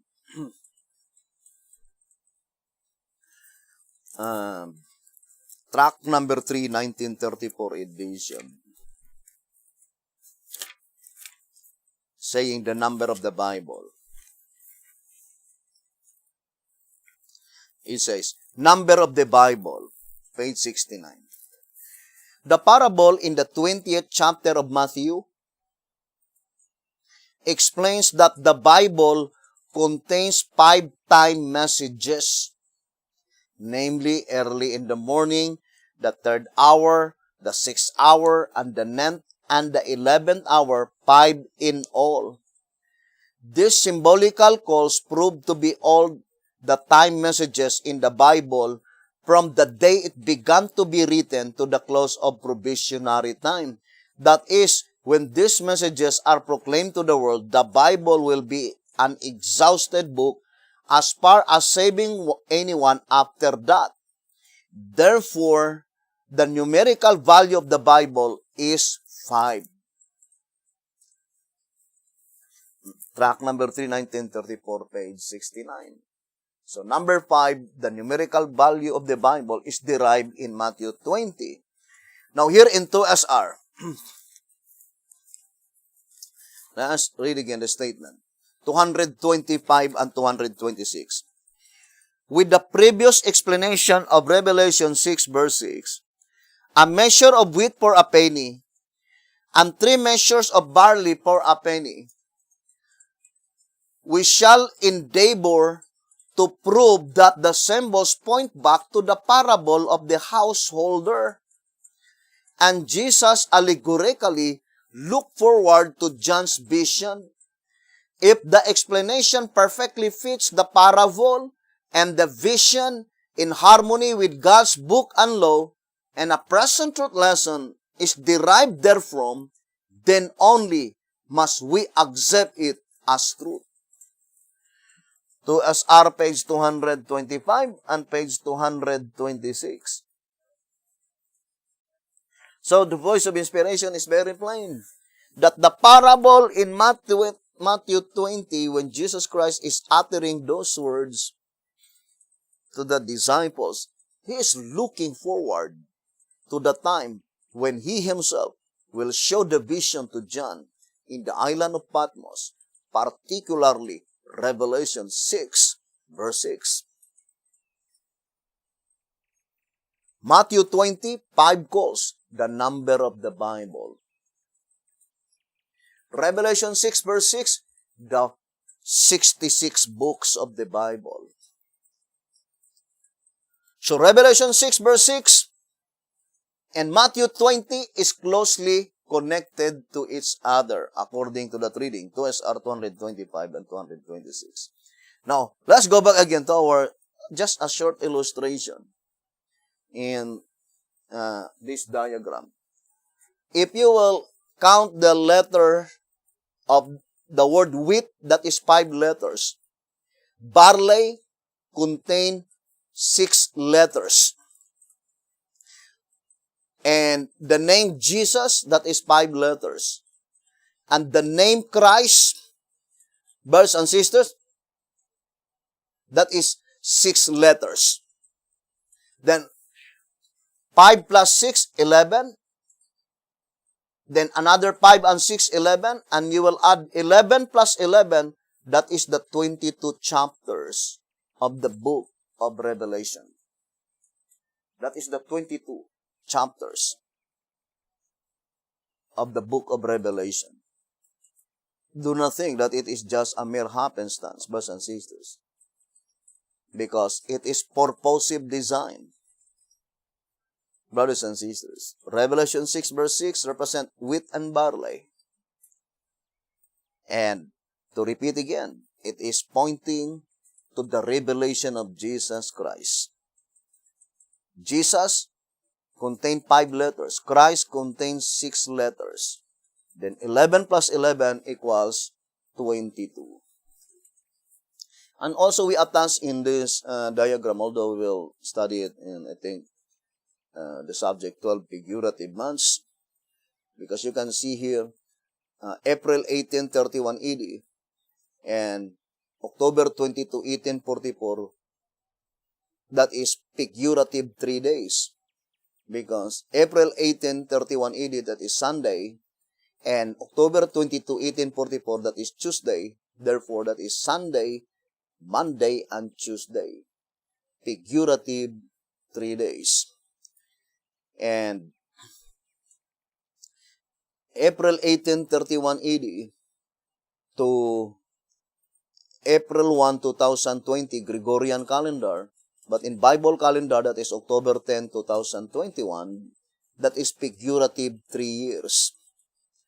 Brothers and sisters, figurative 3 years. Because the 31 AD is pattern number 6, and then 2021 is pattern number 1, so we have 6, 7, 1. So that is figurative 3 years.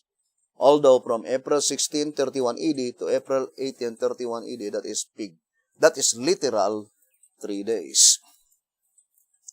Friday, Saturday, and Sunday.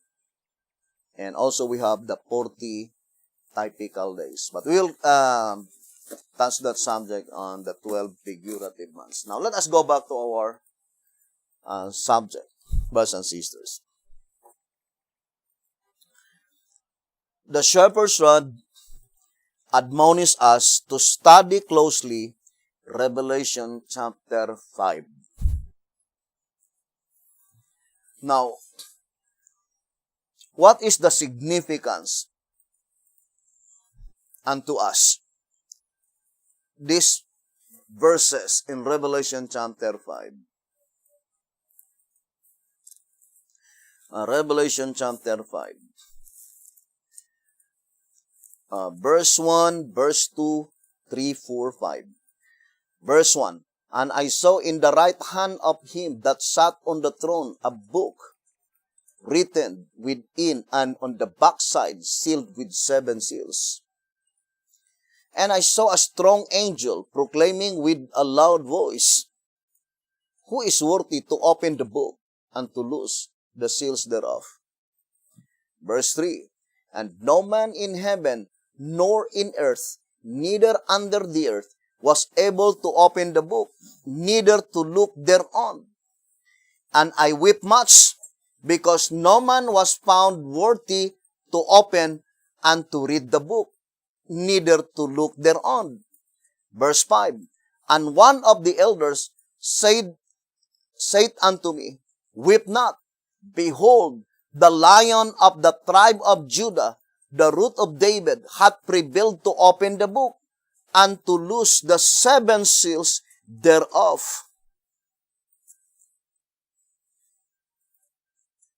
Now, think it thoroughly. Revelation 5, verses 1 to 5.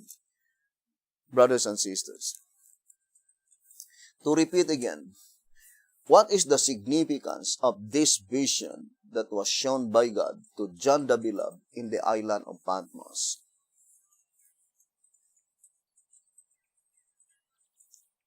The description in chapter 5 that there is a book in the right hand of God the Father. And that book is the book with 7 seals. Brothers and sisters, sealed with 7 seals. And there is a strong angel with a loud voice emphasizing, who are they worthy to open the book and to loose the seals thereof? No man in heaven, nor in earth, according to this reading, brothers and sisters, neither under the earth was able to open the book, neither to look thereon.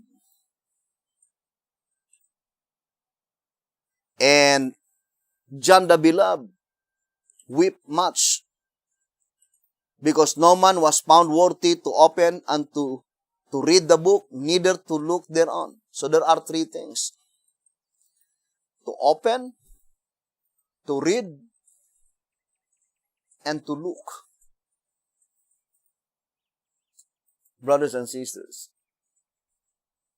And one of the elders said to John the Beloved, Weep not, because the Lion of the tribe of Judah, and we know that is Jesus Christ,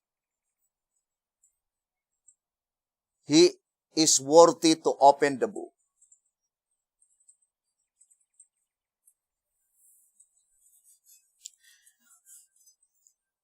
Now, we already read, brethren, in 2TG number 12.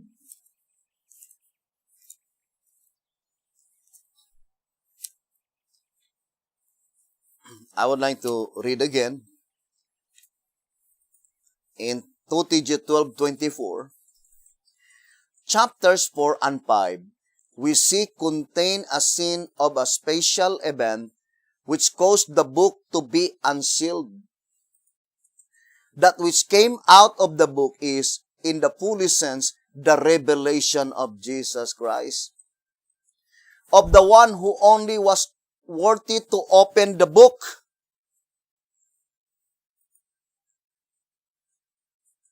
The statement, that which came out of the book,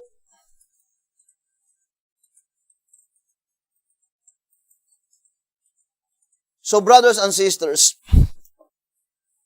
we know that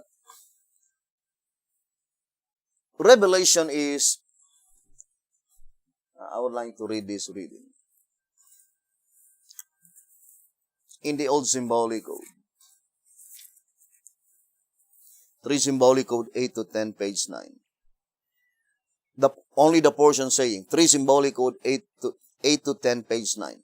The revelation is written in figurative speech. 3 Symbolic Code 8 to 10, page 9. The revelation is written in figurative speech. Now, I would like to demonstrate that figurative speech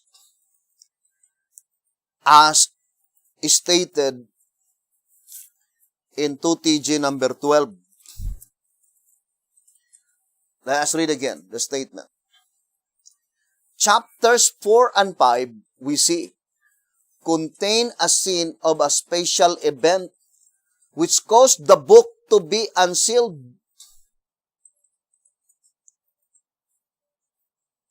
So, because of the special event, the book was unsealed.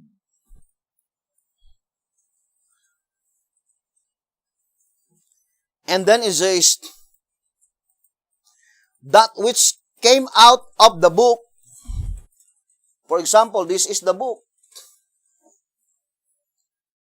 So the statement came out, something that came out from this book. And what are those things that came out from that book? It says, that which came out of the book is, in the fullest sense, the revelation of Jesus Christ.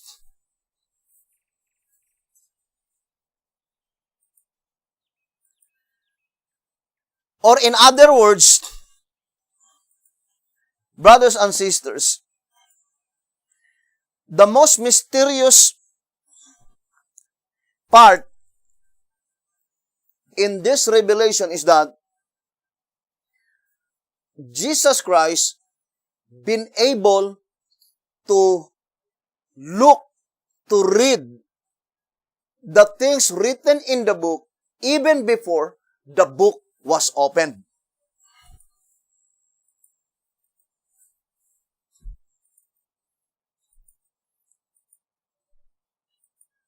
Now, I would like to make it step by step, brothers and sisters. When does the book actually open? So that is the question. When does the book actually open?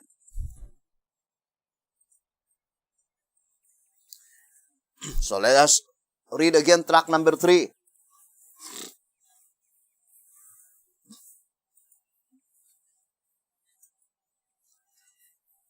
On page 5 and 6. Quoting Daniel 7, verse 9 and 10. Track number 3, page 5. In this scripture are set forth 4 pertinent facts. In this scripture are set forth 4 pertinent facts. Number 1, the thrones were not present prior to the opening of the scene in vision. So there was no throne in the most holy place prior, according to the reading, to the opening of the scene in vision. Second, the Ancient of Days came and did sit when the thrones were set up. And we know that that is October 22, 1844.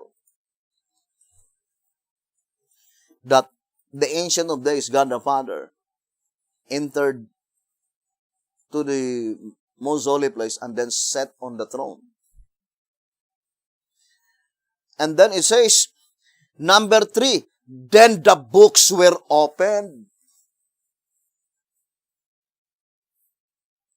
So the books were not opened not until the Ancient of Days sit on that throne in the most holy place. And that Ancient of Days, God the Father, did not sit on the throne not until October 22, 1844. So that book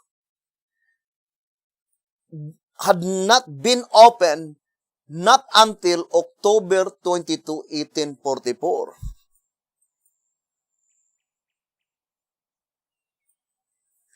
But the voice of inspiration says, brothers and sisters, what are those things that came out from that book?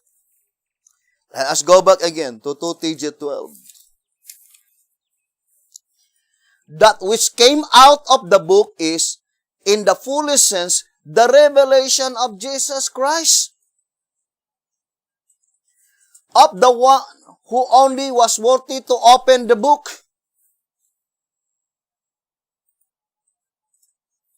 Then it says, thus it is, reading 2TJ 12:24, thus it is that the revelation of Jesus Christ begins with the 6th chapter and ends with the last chapter of the book, the chapters in which are recorded the things which the breaking of the 7 seals disclose.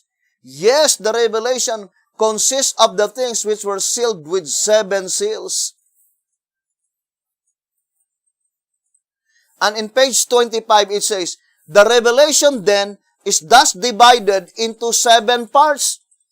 And so when we speak of the 7 seals, we are in reality speaking of the revelation.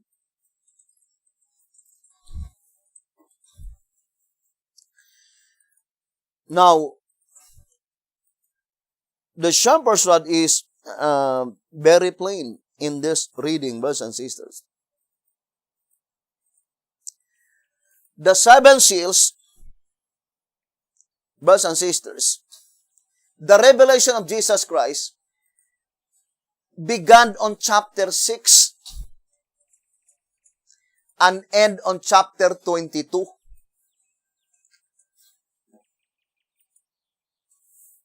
So, how many chapters is that?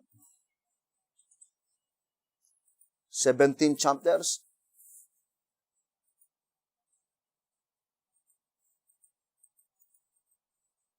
There are 17 chapters concerning the revelation of Jesus Christ. Now, that revelation of Jesus Christ, which is revealed to John, came out from the book in the hand of God the Father, even before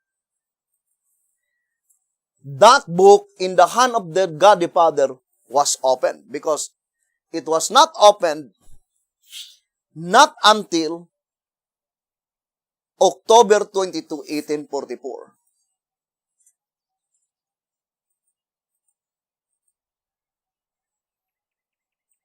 So, I would like to repeat again, brothers and sisters.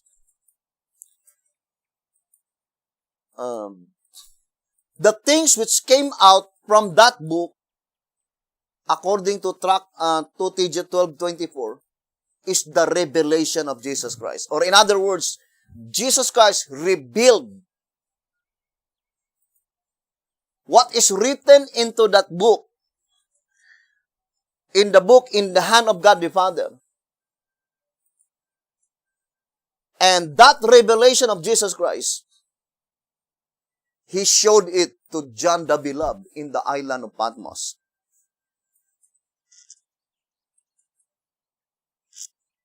But the revelation of Jesus Christ from that book, which came out from that book, is full of symbols. Because that is the statement in 2SR page 9. It says, the book of Revelation is said to be a closed book, full of symbolical mysteries, from closed book to closed book.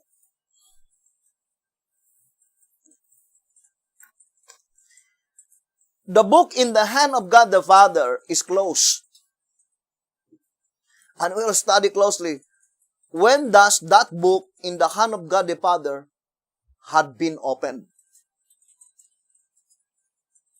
But for sure, according to our reading in track number 3, page 5, it never been opened prior to 1844. And God showed the vision to John in 96 AD. So Jesus Christ been able to read the book in the hand of God the Father, even at the time when such book is still closed, not yet open.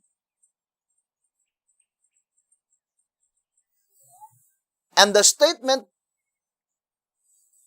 the things which came out from that book, brothers and sisters, the things which came out from that book is the revelation of Jesus Christ. Jesus Christ is revealing what is written in that book.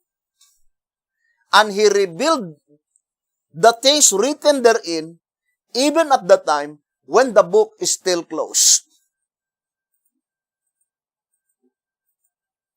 But when God began to reveal the things that is written into that book, that is the vision that was shown by God to John the Beloved in the island of Patmos. By which, according to the shepherd's rod, it is still closed book, because full of symbols. Now, let us read 2SR page 9. The book of Revelation is said to be a closed book, full of symbolical mysteries incomprehensible to human beings.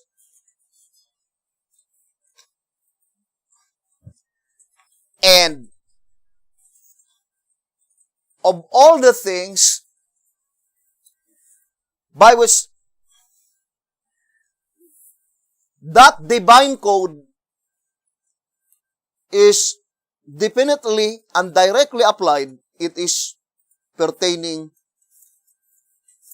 to the book of Revelation. Now let us read 2TG 44, 30 and 31. 2TG 44, 30 and 31. It says,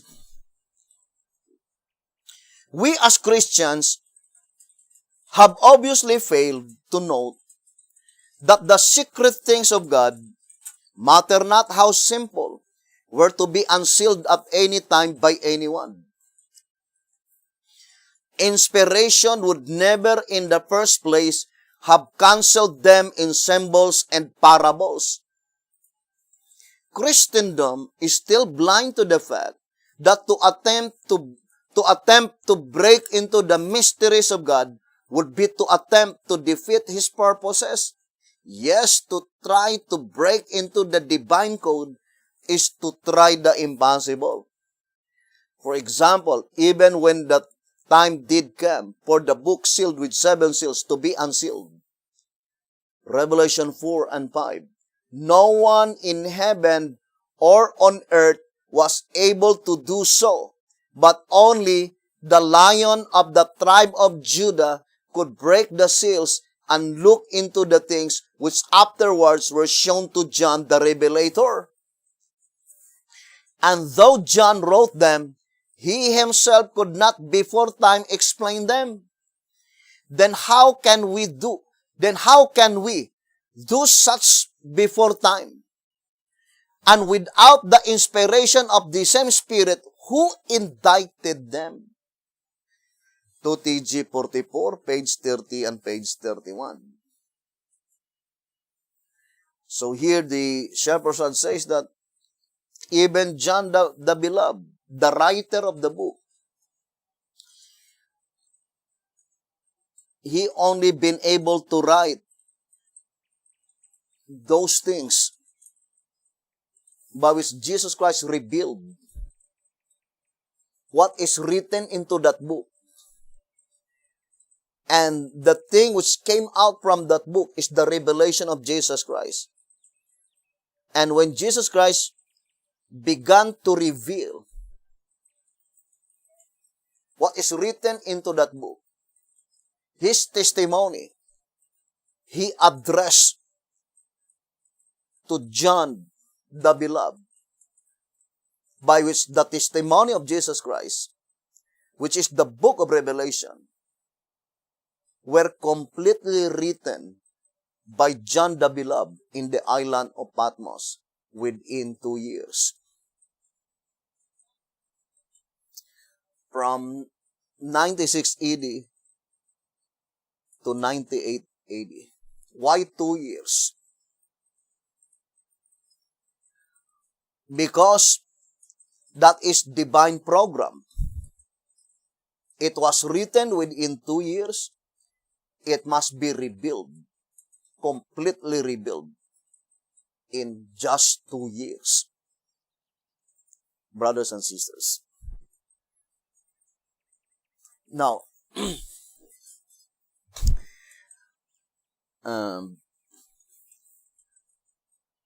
to repeat again, what is the significance of such declaration that no man in heaven nor in earth, neither under the earth, been able to open the book, neither to look thereon or to read what is written in the book? For sure, the statement in the Bible saying under the earth is pointing to the devil and the fallen angels. Brothers and sisters, that in this portion, their powers been limited and controlled by God. That they could not be able to explain.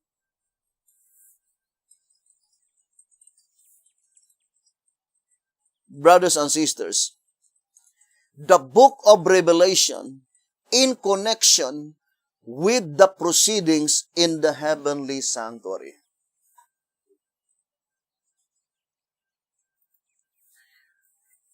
This statement in 2TG 24, page 16.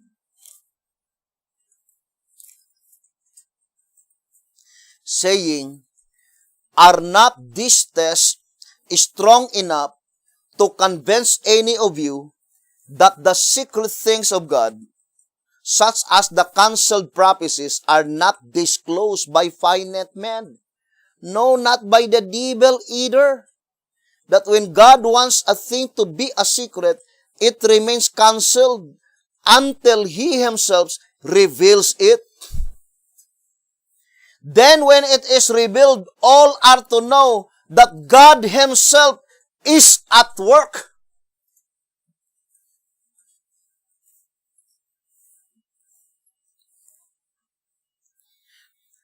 Now,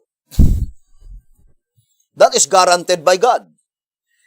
No man in heaven, nor in earth, neither under the earth, can be able to open the book, neither to read. Even the book is, I would like to use the term, partially open, but even the things that was opened, they cannot read it. And even at the time when it is read, they cannot explain it. By which the shepherd's rod is plainly telling that if such thing, someone been able to read, someone been able to open, read, and explain, then all are to know that Jesus Christ Himself is at work, that the Spirit of Christ is in the man, because the man of himself, he cannot explain it.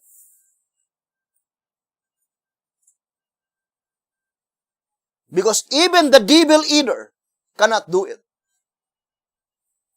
Now, for example, I would like to read 2TG number 45.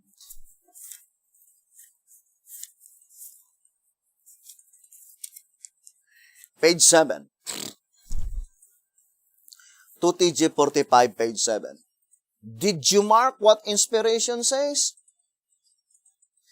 It plainly declares that the scriptures are not privately interpreted, not without the Spirit of God in the man, not by the man alone, and not without God's own appointment.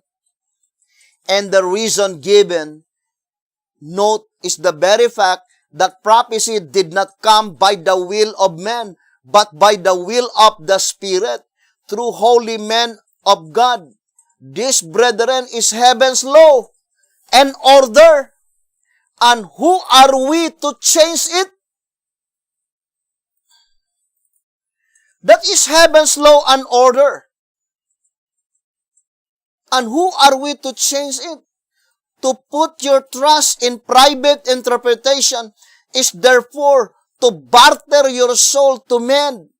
Concerning such a perilous practice, the Lord commands, cease ye from men, whose breath is in his nostrils, for wherein is he to be accounted of? Isaiah 2, verse 22.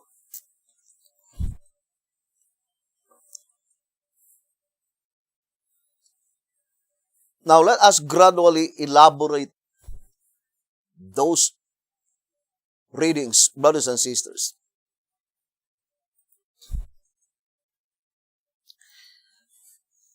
For example, I would like to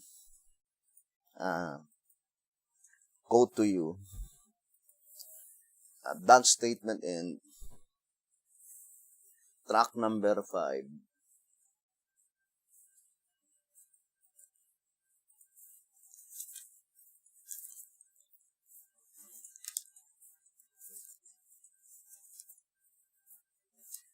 Track number 5 on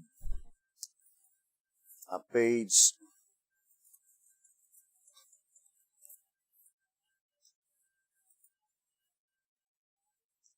maybe we could you can read from page 84, 85 to page 86.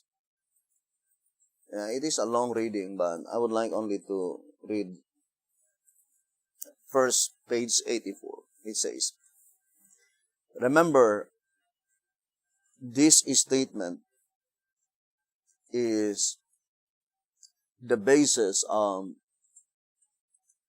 that book introduced by Uriah Smith, Daniel, and the Revelation, by which in reality, the original author of the book is Kett and Barnes. They were member or preacher or minister of the Baptist Church. It says here, resuming with Lett's prediction, it is plain to see that the great controversy is not attempting, in what it says concerning the prediction, to explain the subject of the trumpets. It is merely recording an historical event. Therefore, its statement in the year 1840, another remarkable fulfillment of prophecy, excited widespread interest, must not be construed as advocating Josiah Litt's interpretation of the Revelator's prophecy, but instead recording the fulfillment of his prediction based on the revelation. Thus, it was the latter, not the Bible, or the great controversy position that exactly fulfilled the prediction. But one may ask, if Revelation 9 verse 15, upon which Josiah Litt's prediction of the date in question was built up, did not meet its fulfillment at the time he pointed to, then what made the Turks on the very date he said accept the Christian nation as a protectorate? Did Satan cunningly bring the Turks to terms on the date predicted by Litch in order to forestall and discredit this wonderful truth of the trumpets, and thereby to firmly entrench his deceptions in the church? And I would like to read the portion to minimize time. Let us go to page 86. It says, "But having all along, in the interest of their cherished ideas, confused the minds of the laity by misconstruing the Rod's teachings, the adversaries of present truth, today will doubtless do likewise with this tract and with the great controversy statement concerning Lett's prediction. Let those, therefore, who have been accustomed to permit others to think for them, but who are concerned about their eternal welfare, be warned away from the deadly peril of such course, and beware of rejecting that which is truth. For the great danger with our people, says the Spirit of truth, has been all that of depending upon men and making flesh their arm." This is the statement, and Testimonies to Ministers, page 106. Now, in this reading, brothers and sisters, I would like to emphasize that, for example, Josiah Litch, he privately interpreted the book of Revelation, more particularly to the subject of the seven trumpets. And it seems plausible because what he had predicted, it was fulfilled to the very words of his prediction, according to the great controversy, quoting the great controversy, brothers and sisters. Now, thus, such occurrence, can we say that the declaration in the Bible that no man could open the book of Revelation was violated by Josiah Litch? No, brothers and sisters, because it is God who declared it. No man in heaven, nor in earth, nor under the earth that can be able to explain or teach whatever things written in the book of Revelation without the Spirit of Jesus Christ. So in that instance, brothers and sisters, I would like to say that there are many people, they could privately interpret the book of Revelation, brothers and sisters, whatever they desire, they would explain it in their own private understanding, but for sure, whatever their private interpretation concerning the book of Revelation, they cannot attach it to the proceedings in the heavenly sanctuary.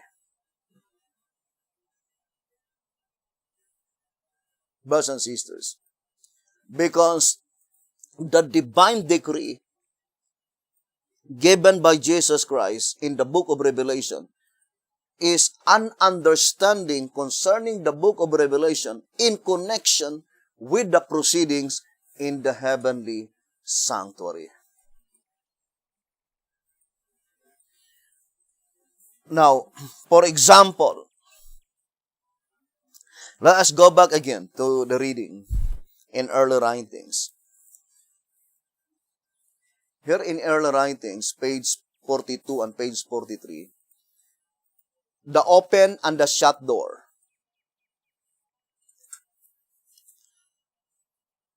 Is issued in early writings, page 42. I saw that Jesus had shut the door of the holy place, and no man can open it, and that he had opened the door into the most holy, and no man can shut it. Revelation 3, verse 7 and 8. And in page 43, it says, the enemies of the present truth had been trying to open the door of the holy place that Jesus has shut, and to close the door of the most holy place which he opened in 1844. We know that, to repeat again, that is a figurative speech. Because the door by which Jesus Christ had closed is in the third heaven. entrance of the holy place, the door, the entrance to the holy place. It was closed in October 22, 1844. And then the entrance to the most holy place, it was open. And the entire sanctuary became most holy place. So it could not be literally. But Sister White says that, I saw the enemies, which is Satan, is trying to open the entrance of the holy place. Cannot be construed that it is literally Satan was there. Because in 31 AD, Satan is no longer allowed to enter into heaven. So what does it mean that Satan is trying to open the door that was closed in the holy place? Can be easily understood that Satan is trying at the utmost of his ability that he could produce something, he could explain something. Brothers and sisters, what is going on in the holy place? Or whether he will explain what happened in 1844 backwards, or to explain from 1844 onwards, even to invent a story, the devil had not been able. My dear brothers and sisters, so, to repeat again, brothers and sisters, there are many people engaged in private interpretation concerning the book of Revelation. But the absolute fact is that they could not attach it to the proceedings in the heavenly sanctuary. So the statement, brothers and sisters, that no man in heaven, nor in earth, nor under the earth, that could explain that book in the hand of God the Father, could open it, could read it, and could explain it, that is pertaining to the proceedings in the heavenly sanctuary, because only in the heavenly sanctuary is the bookwork transaction. It is not on earth.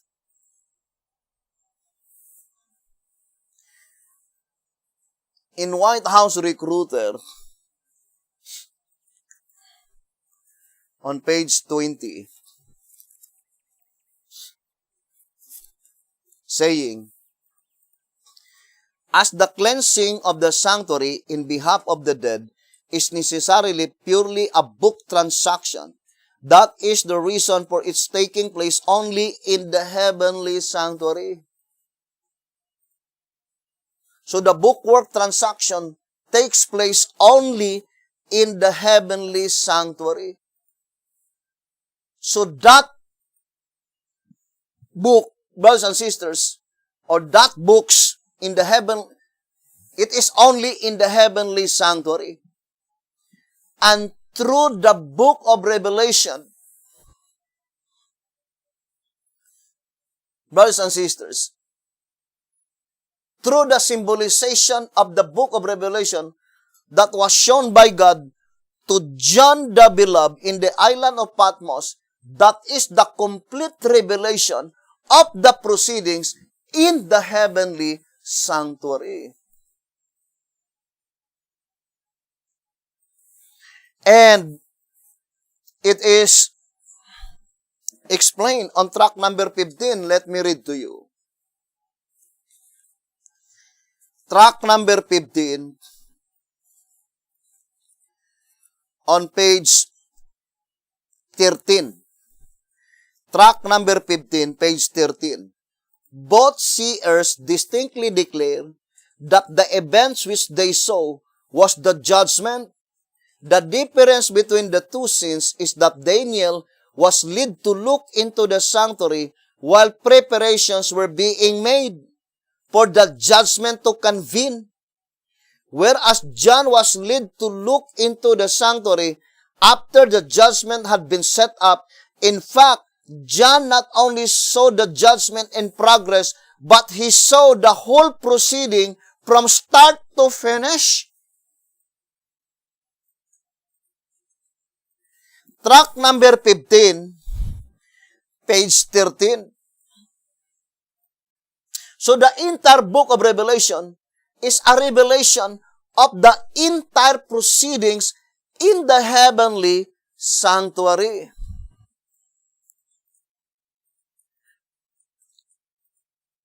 That is very plain, brothers and sisters, right? And what would you think? The revelation will be unfolded after probation closes. So to repeat again, brothers and sisters, according to our reading in tract number 15, page 13, the book of Revelation is a revelation of the entire proceedings in the heavenly sanctuary from start to finish.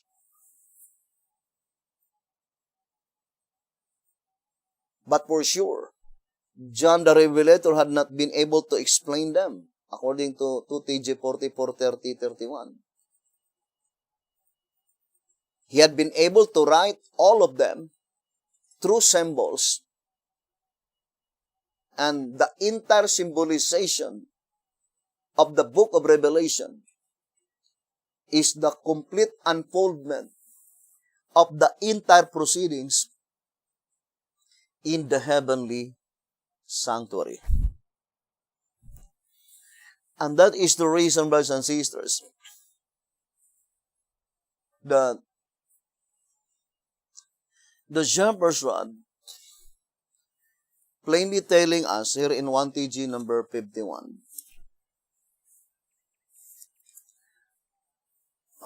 page 5 and 6, it says, if the church is not commensurably growing and expanding, then how can she be a living church? And how can she keep up with the signs of the times and with the progress in the sanctuary above? So think it thoroughly, brothers and sisters. It says here that if the church is not commensurably growing and expanding, then how can she be a living church?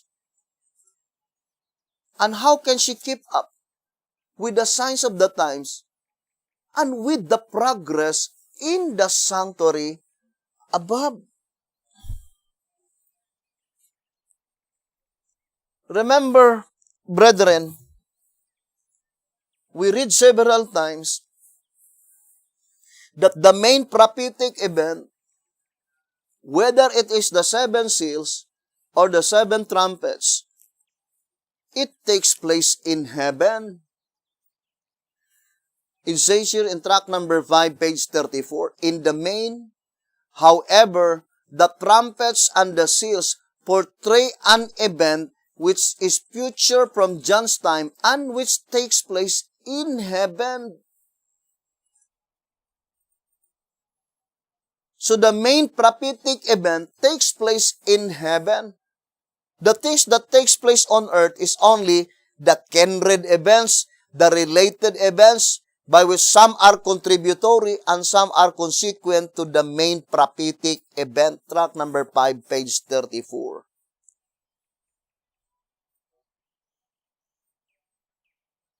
So when we will be studying the 7 seals, we will be studying the revelation of Jesus Christ. What is the revelation of Jesus Christ? The revelation of the plan of redemption.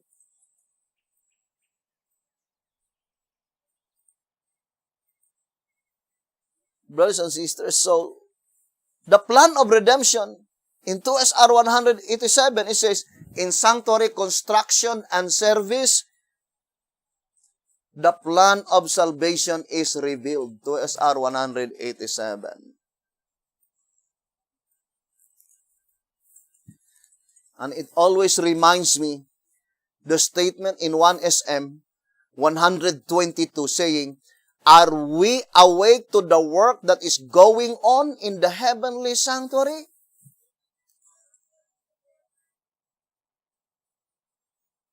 Or are we busy quarreling, bickering, fighting against each other? Brothers and sisters,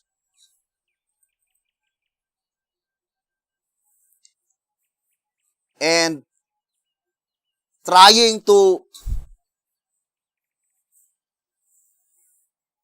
the utmost of their ability to prove that they are the true movement because they have the headquarters.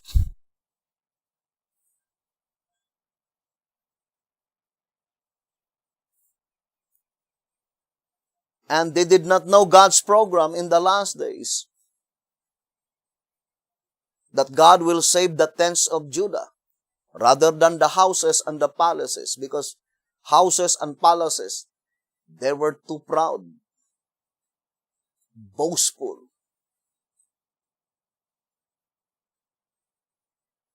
Think it thoroughly. That predicted event in John and in Zechariah 12 verse 7. According to 1 TG number 9, page 5.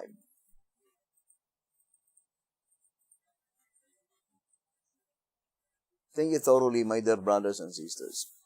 Now, let us go back again to our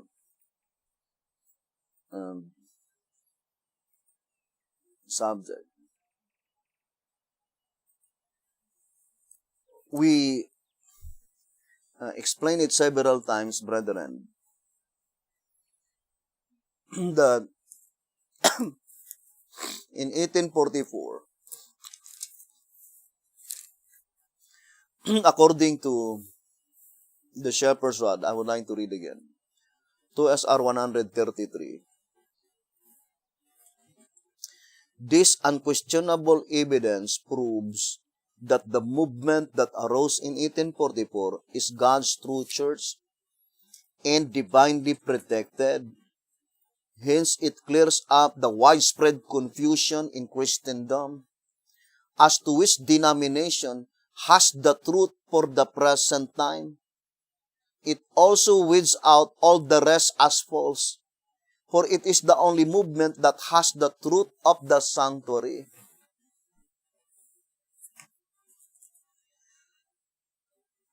So, that statement is very plain. In the days of Sister White, there are many Sabbath keepers. So, being a Sabbath keeper is not the sign that that is God's true movement. And that is why the Shepherd's Rod says, in 2 SR page 139, saying, 2 SR 139, the Bible is the revelation of creation and redemption in Christ, Creator and Redeemer. Therefore, the Sabbath and the sanctuary constitute the truth. See Hebrews 9 verse 10 and Hebrews 4 verse 4 to 10. Thus we see these two doctrines are coupled together, cannot be separated, and bear the whole truth.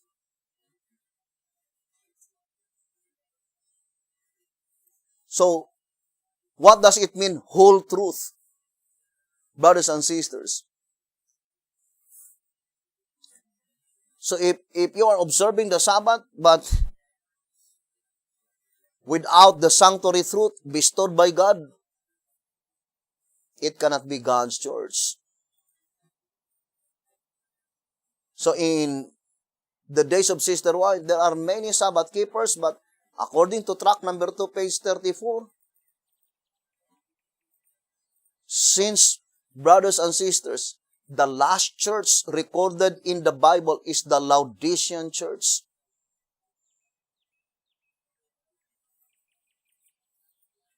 What does it mean by Laodicea? People declaring judgment.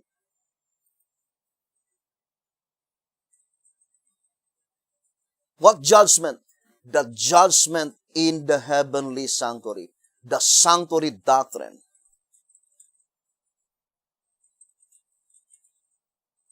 And it is guaranteed by God. Once God guaranteed it, you have the rest assurance 100%. Now, for example, I will like to give you an example. When God already declared, brothers and sisters, that no one can curse His people, what happened to Balaam when Balak hired him to curse Israel?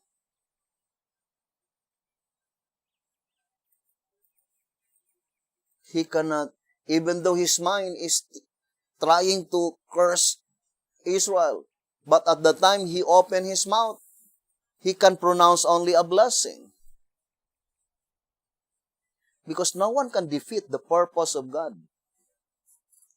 When God's declared, no one can defeat it, even the devil. Now, from 1844, brethren, you cannot find any church keeping the Sabbath, teaching the sanctuary doctrine, by which they don't believe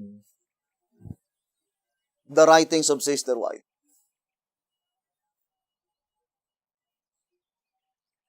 You see the accuracy given by the Word of God. You have Assemblies of Yahweh. I think Assemblies of Yahweh, more or less, there were at least more than 10 different movements. We have the Church of God, also Sabbath keepers, different movements. We have the Zionists, brothers and sisters, and with many other Sabbath keepers who don't believe the writings of Sister White. They never teach and not been able to touch the sanctuary doctrine. Christ's ministration in the heavenly sanctuary. Not even one among them. And the only Sabbath keepers that teaching the sanctuary doctrine are the Sabbath keepers by which they believe the writings of Sister White. Or in other words,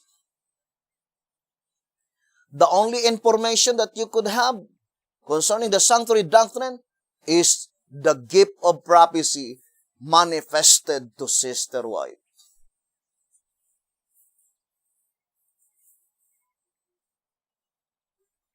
Now, how about in the judgment that pertains to the living?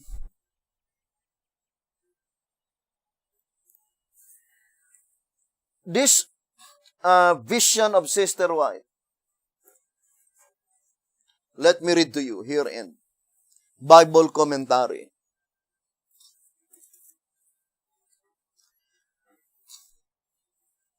Let's read again. 4 BC. In 1138 and 1139. We read it several times, but you can read the entire 2 pages, 1138 and 1139, so that you could understand it more clearly. But I would like to emphasize only some portions. In 4 BC, 1138, you can see chapter 6, and then the quotation is Revelation 11, verse 19. Isaiah's experience represents last day church. Why should the prophet attach Revelation 11:19 in the vision of prophet Isaiah? Now, let us read first the statement given by the Shepherd's Rod in 1SR. 1TG rather. 1TG number 27, page 8.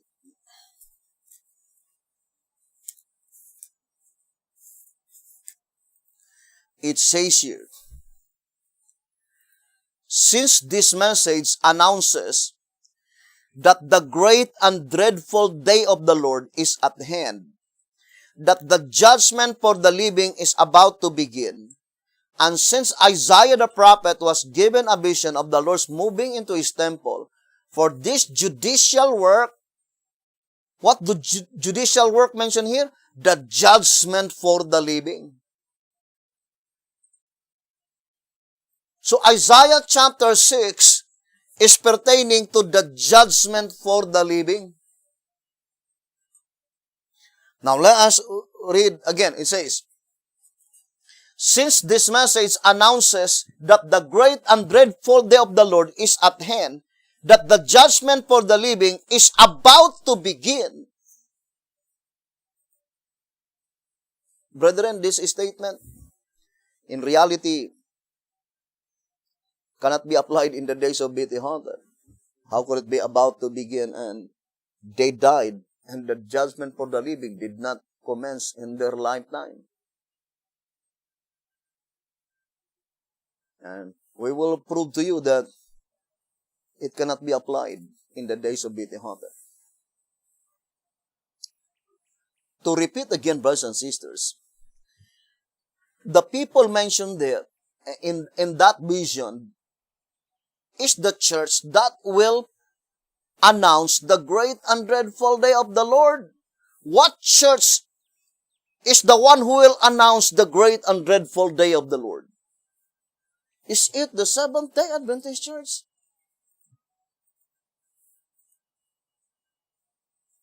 Now let us read the General Conference Special, page 39. General Conference Special, page 39. It says, the judgment for the dead, furthermore, is not the message of the great and dreadful day. It does not even touch on the prophecies of the great and dreadful day of the Lord. Does not even touch. So the church mentioned here, it must be the 11th hour church. Since there are two churches predicted according to 2SR page 271, when the judgment will be in session. The first is the church before the loud cry, 2 symbolic code number 10 page 4. And the second is the church in the time of the loud cry. What loud cry? First loud cry to the 144,000 living saints. Track number 1, page 20. Because the loud cry, according to 1 TG number 15, page 19 and 20, no, it is not made of a lot of noise, but additional message. In White House Recruiter, page 39, White House Recruiter, page 39, it says that, but what made the message of the third angel give absolute power and force? By bringing to light the heretofore unrevealed aspects of the judgment. What judgment? In the heavenly sanctuary. The complete unfoldment of the plan of redemption. In White House Recruiter, page 34, it says that the judgment message will be completed during the 11th hour.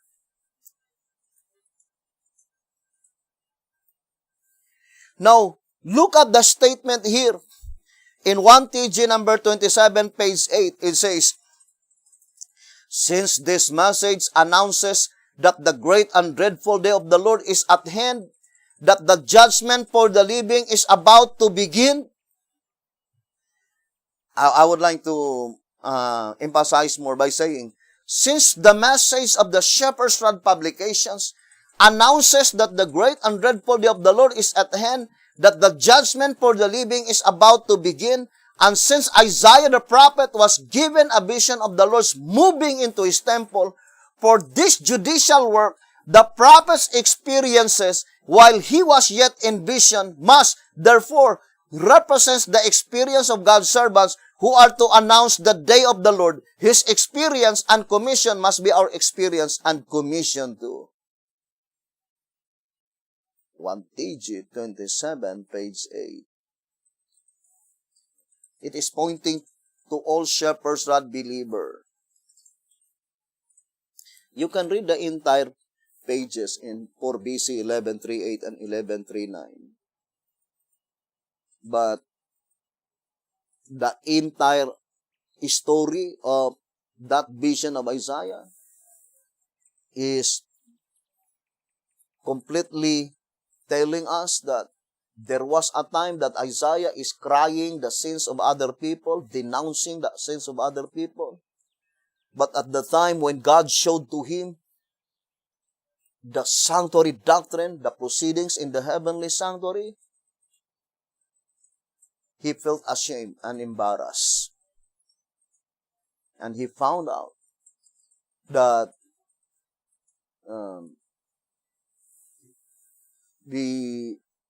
it says, brothers and sisters, that he himself is exposed. It says, Isaiah had denounced the sin of others, but now he sees himself exposed to the same condemnation he had pronounced upon them. And that is also my experience. Began sighing and crying, or crying to the Seventh-day Adventist Church since 1987. But not until this message has been given unto us,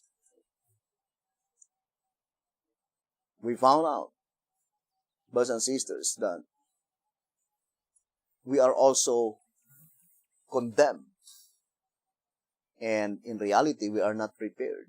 We need the live coal, brothers and sisters, by which, according to the shepherd's rod, represents absolute purification. Reading in track number 1. Let me read to you. Here in track number 1.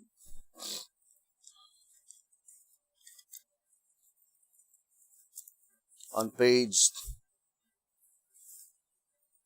it says here, track number 1,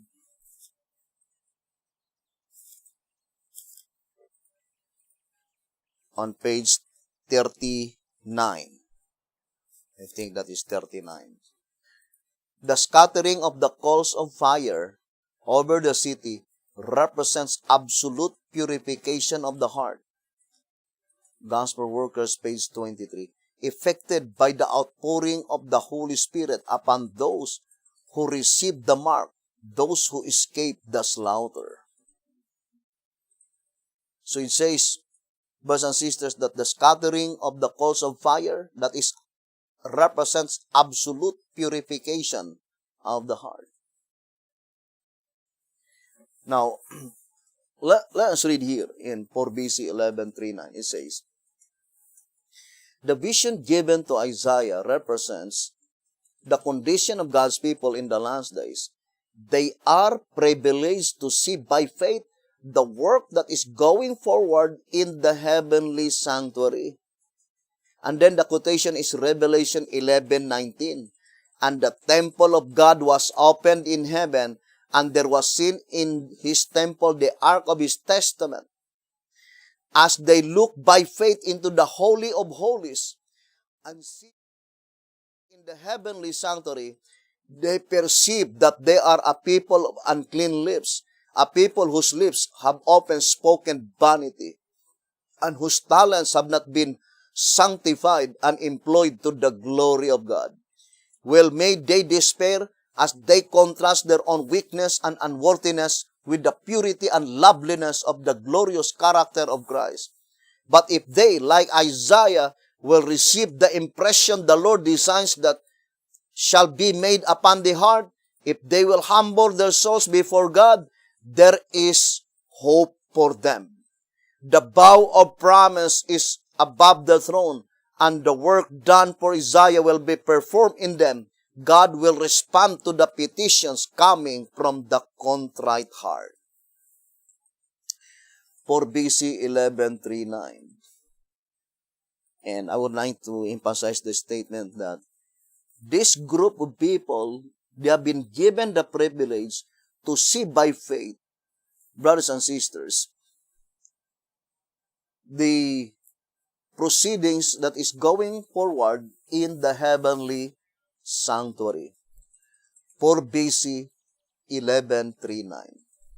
And why is it that the quotation given by the spur prophecy is Revelation 11 verse 19? That is the last verse under the seventh trumpet. For sure, to let us know or to give information unto us that the church mentioned there must be the church under the seventh trumpet. Because Revelation 11 verse 19 is seventh trumpet.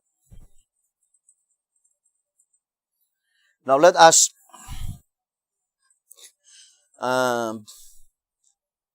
go back to the divine principle. Track number 5.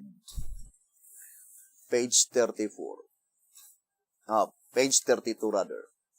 This basic truth that each period of destruction follows only after a corresponding period of sealing is corroborated by the fact that the symbolical locust which came up at the sounding of the fifth trumpet hurt only those men which had not the seal of God in their foreheads. All this shows not only that each trumpet follows its sealing period, but also that the nature of the trumpets reveals the punishment of those who failed to receive the seal in their particular periods.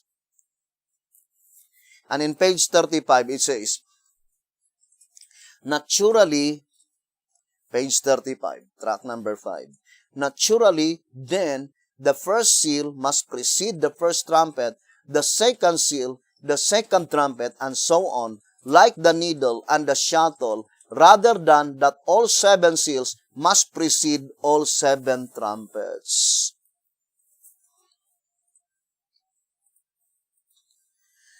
Now, let us analyze this statement. The voice of inspiration says that the divine principle, each trumpet must be in the last part of each seal. Or in other words, the trumpet must be the last warning message in its respective seal. And the best example that we could give is the first seal. The first seal covers the entire period from Adam to the flood. 2SR 221. From Adam to the flood. But how about the first trumpet? In 2TG number 14, let us read. 2TG number 14 on page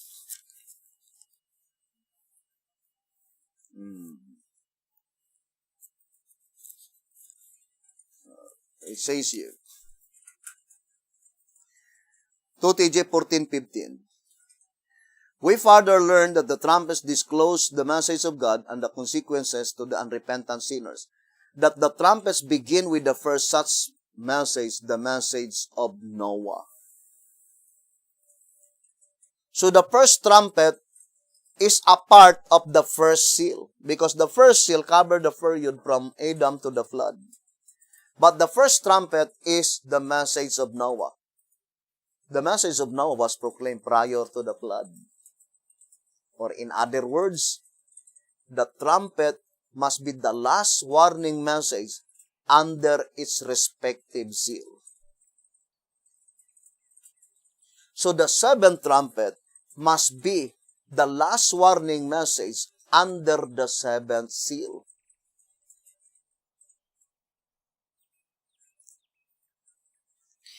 Now let us read again 2SR.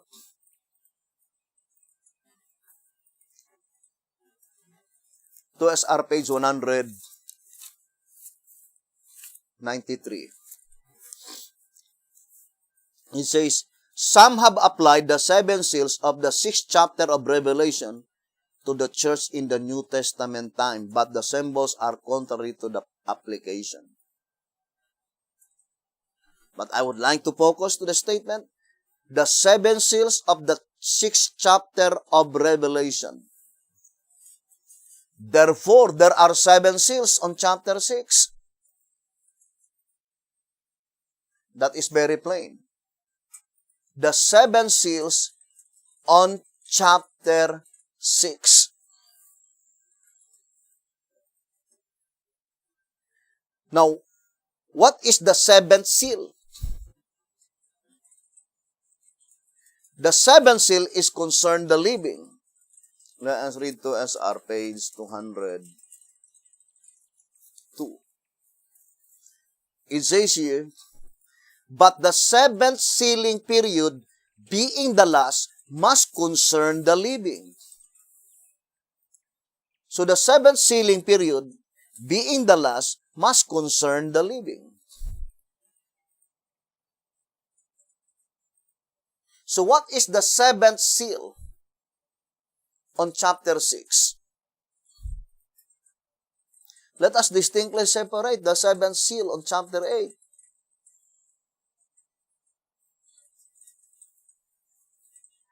I would like to read again track number 15 on page 10. It says that the 7th seal contains chapters 8 to 22 is immediately seen by the fact that each chapter is connected with a conjunction end. In other words, the revelation, save for the first 5 chapters, is but a reproduction of the things which were on record within the seals, and which, as a result of the breaking of the seals, were pictorially displayed in John's sight. Now, look at the statement given by the shepherds, brothers and sisters, that chapter 8 to chapter 22 is a reproduction of the 7 seals on chapter 6.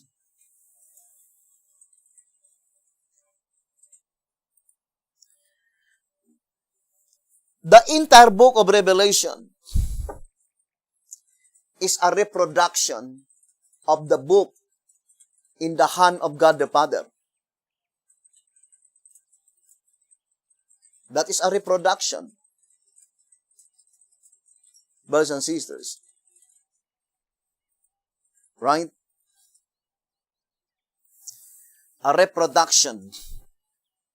Because the statement, the things which came out from that book, that is the book of Revelation.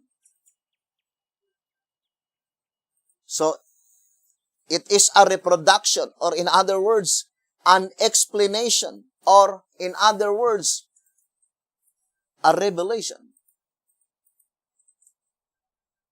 God revealed, Jesus Christ revealed what is written into that book.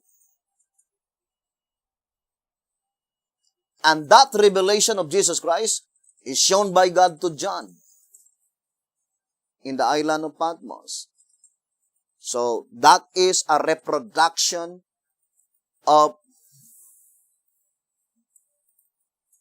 the book in the right hand of God the Father. Or, in other words, the same with the statement in 1 SR. It says here, in page 1 SR, in page 231, the wisdom and knowledge of the infinite is beyond comprehension by the finite. The wonders we behold and the events which makes the history of our world are but duplicates from the blueprints in heaven. What is the events of the history of our world? I would like to read. 2TG 12. Page 30. 2TG number 12, page 30. Now, since the revelation unveils the judicial proceedings of the whole human race, and since it opened with the book sealed with 7 seals, and also since the revelation, as shown before, consists of the things which were in the sealed book, then it is logical that the revelation contains a brief sketch of human history from the beginning of the world to the end. So the book of Revelation contains a brief sketch of human history from the beginning of the world to the end. Or it was compacted. The entire history from the time when God created the angels, when God created the universe, to the entire plan of redemption, it was summarized in the book of Revelation, which is the explanation of the entire Bible.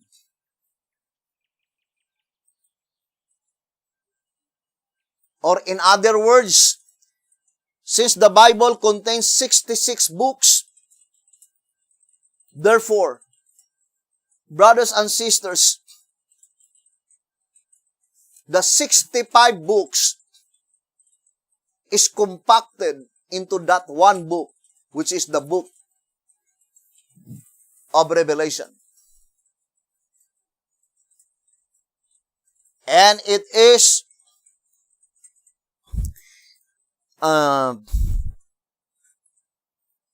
chosen by God that such revelation, or the entire book of Revelation, which contains 22 chapters, is compacted into the 2 verses.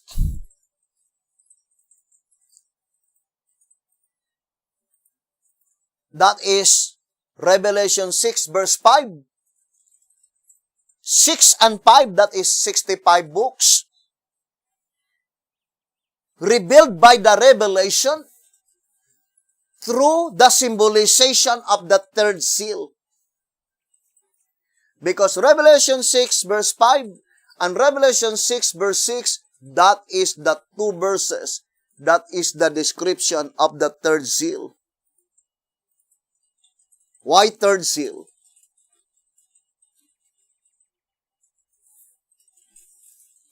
Number 3 is the number of God.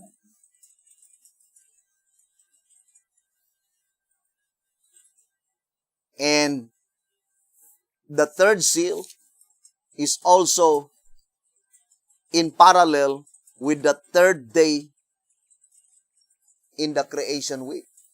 Sunday, Monday, Tuesday. If you will look at Sunday, Monday, Tuesday, Wednesday, Thursday, Friday, Saturday, only Tuesday contains 7 letters, meaning completeness. Only Tuesday. Brothers and sisters.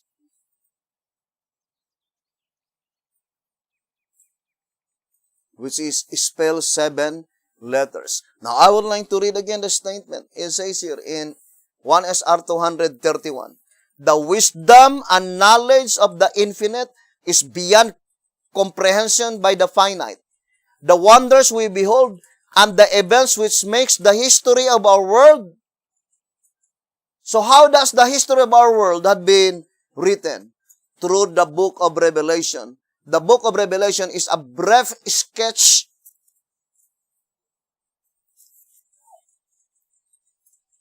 according to 2TG 12:30. It says, the revelation contains a brief sketch of human history from the beginning of the world to the end. 2TG 12:30. And this brief sketch, according to this reading, are but duplicates from the blueprints in heaven. It is only a duplicate of that book in heaven. And since the Bible contains 66 books, there must also 66 books in the heavenly sanctuary.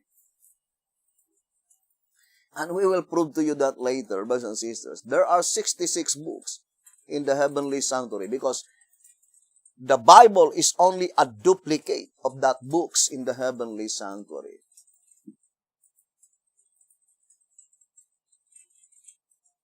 So, we need to ponder deeply this wonderful revelation, brothers and sisters. Now, to repeat again, according to the shepherd's rod, there are 7 seals on chapter 6. Now, let us read again 2SR 193. 2SR page 193. It says, but the 5th chapter, separated from the 4th and 6th, cannot be comprehended. For these chapters contain one subject, namely the 7 seals.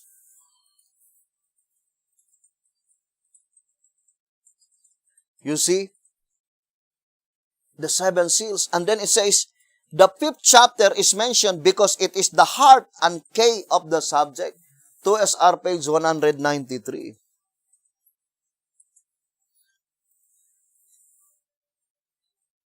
Chapter 4, chapter 5, and chapter 6. Chapter 4, 5, and 6 contain one subject. What subject? The 7 seals.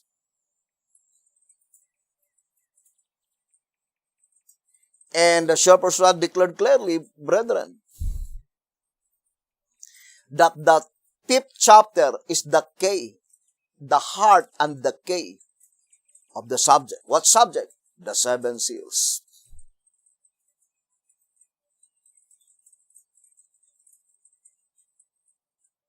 How many keys?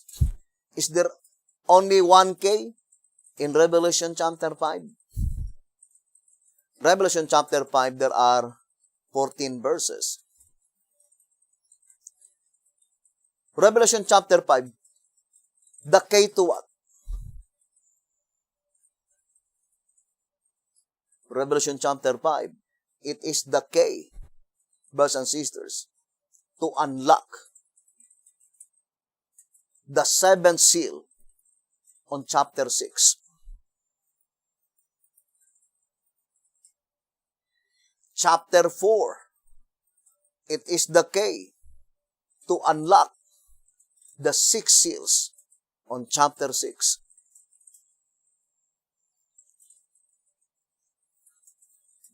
Now, we already explained that the divine principle is that the trumpet is the last warning message to its respective seal. For sure, the vision that was shown by God to Sister White in 4 BC 1138 and 1139, quoting the vision of Isaiah on chapter 6, is provisionary time. At that time, the provisionary time in the church are still open. As explained by the shepherd's rod in 1 TG 27, page 8. And secondly, the church mentioned there cannot be the 9th hour movement. Because the church mentioned there, it is the church who will announce and proclaim the great and dreadful day of the Lord, as stated in 1 TG 27, page 8. By which the message of the judgment for the dead does not even touch the message of the great and dreadful day of the Lord. General Conference Special, page 39.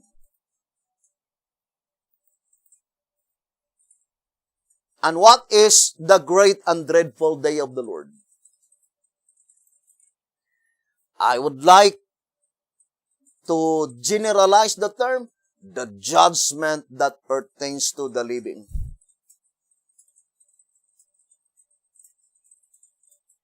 And that is why, brothers and sisters, in 2SR 271, the antitypical spiritual temple, the second antitypical spiritual temple must be represented by the church while the judgment was in session.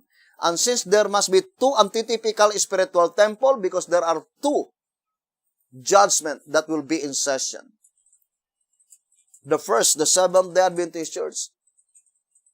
And second, the 11th hour movement, when the judgment for the living is in session. And the mere fact that the movement of B.T. Hotep is just an association, it cannot be the 11th hour movement. And secondly, B.T. Hotep died in the period of the judgment that pertains to the dead. Now, brethren, the reason that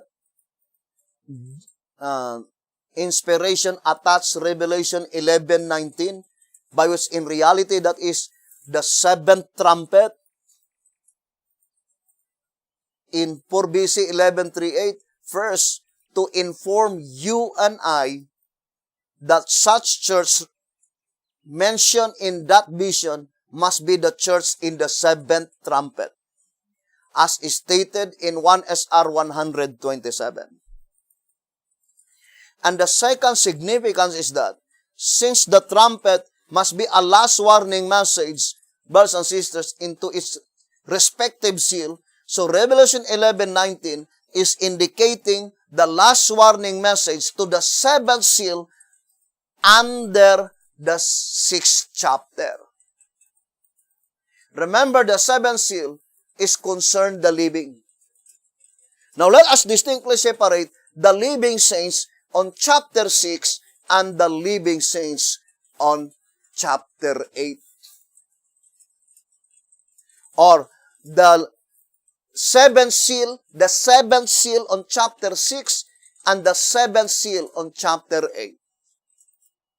And for sure, generally, the living saints, the seventh seal under the 6th chapter must be pertaining to the first of the first fruits, but the seventh seal on chapter 8 must be pertaining to the first fruits. Although we'll discuss that on the subject, the wave sheep and the wave lobes. And this subject still unfinished, the opening of the seventh seal, we will continue on our next episode, and hoping, brethren, that you will abide listening and viewing this program, because we are gradually now trying to decipher this very important subject. And brothers and sisters,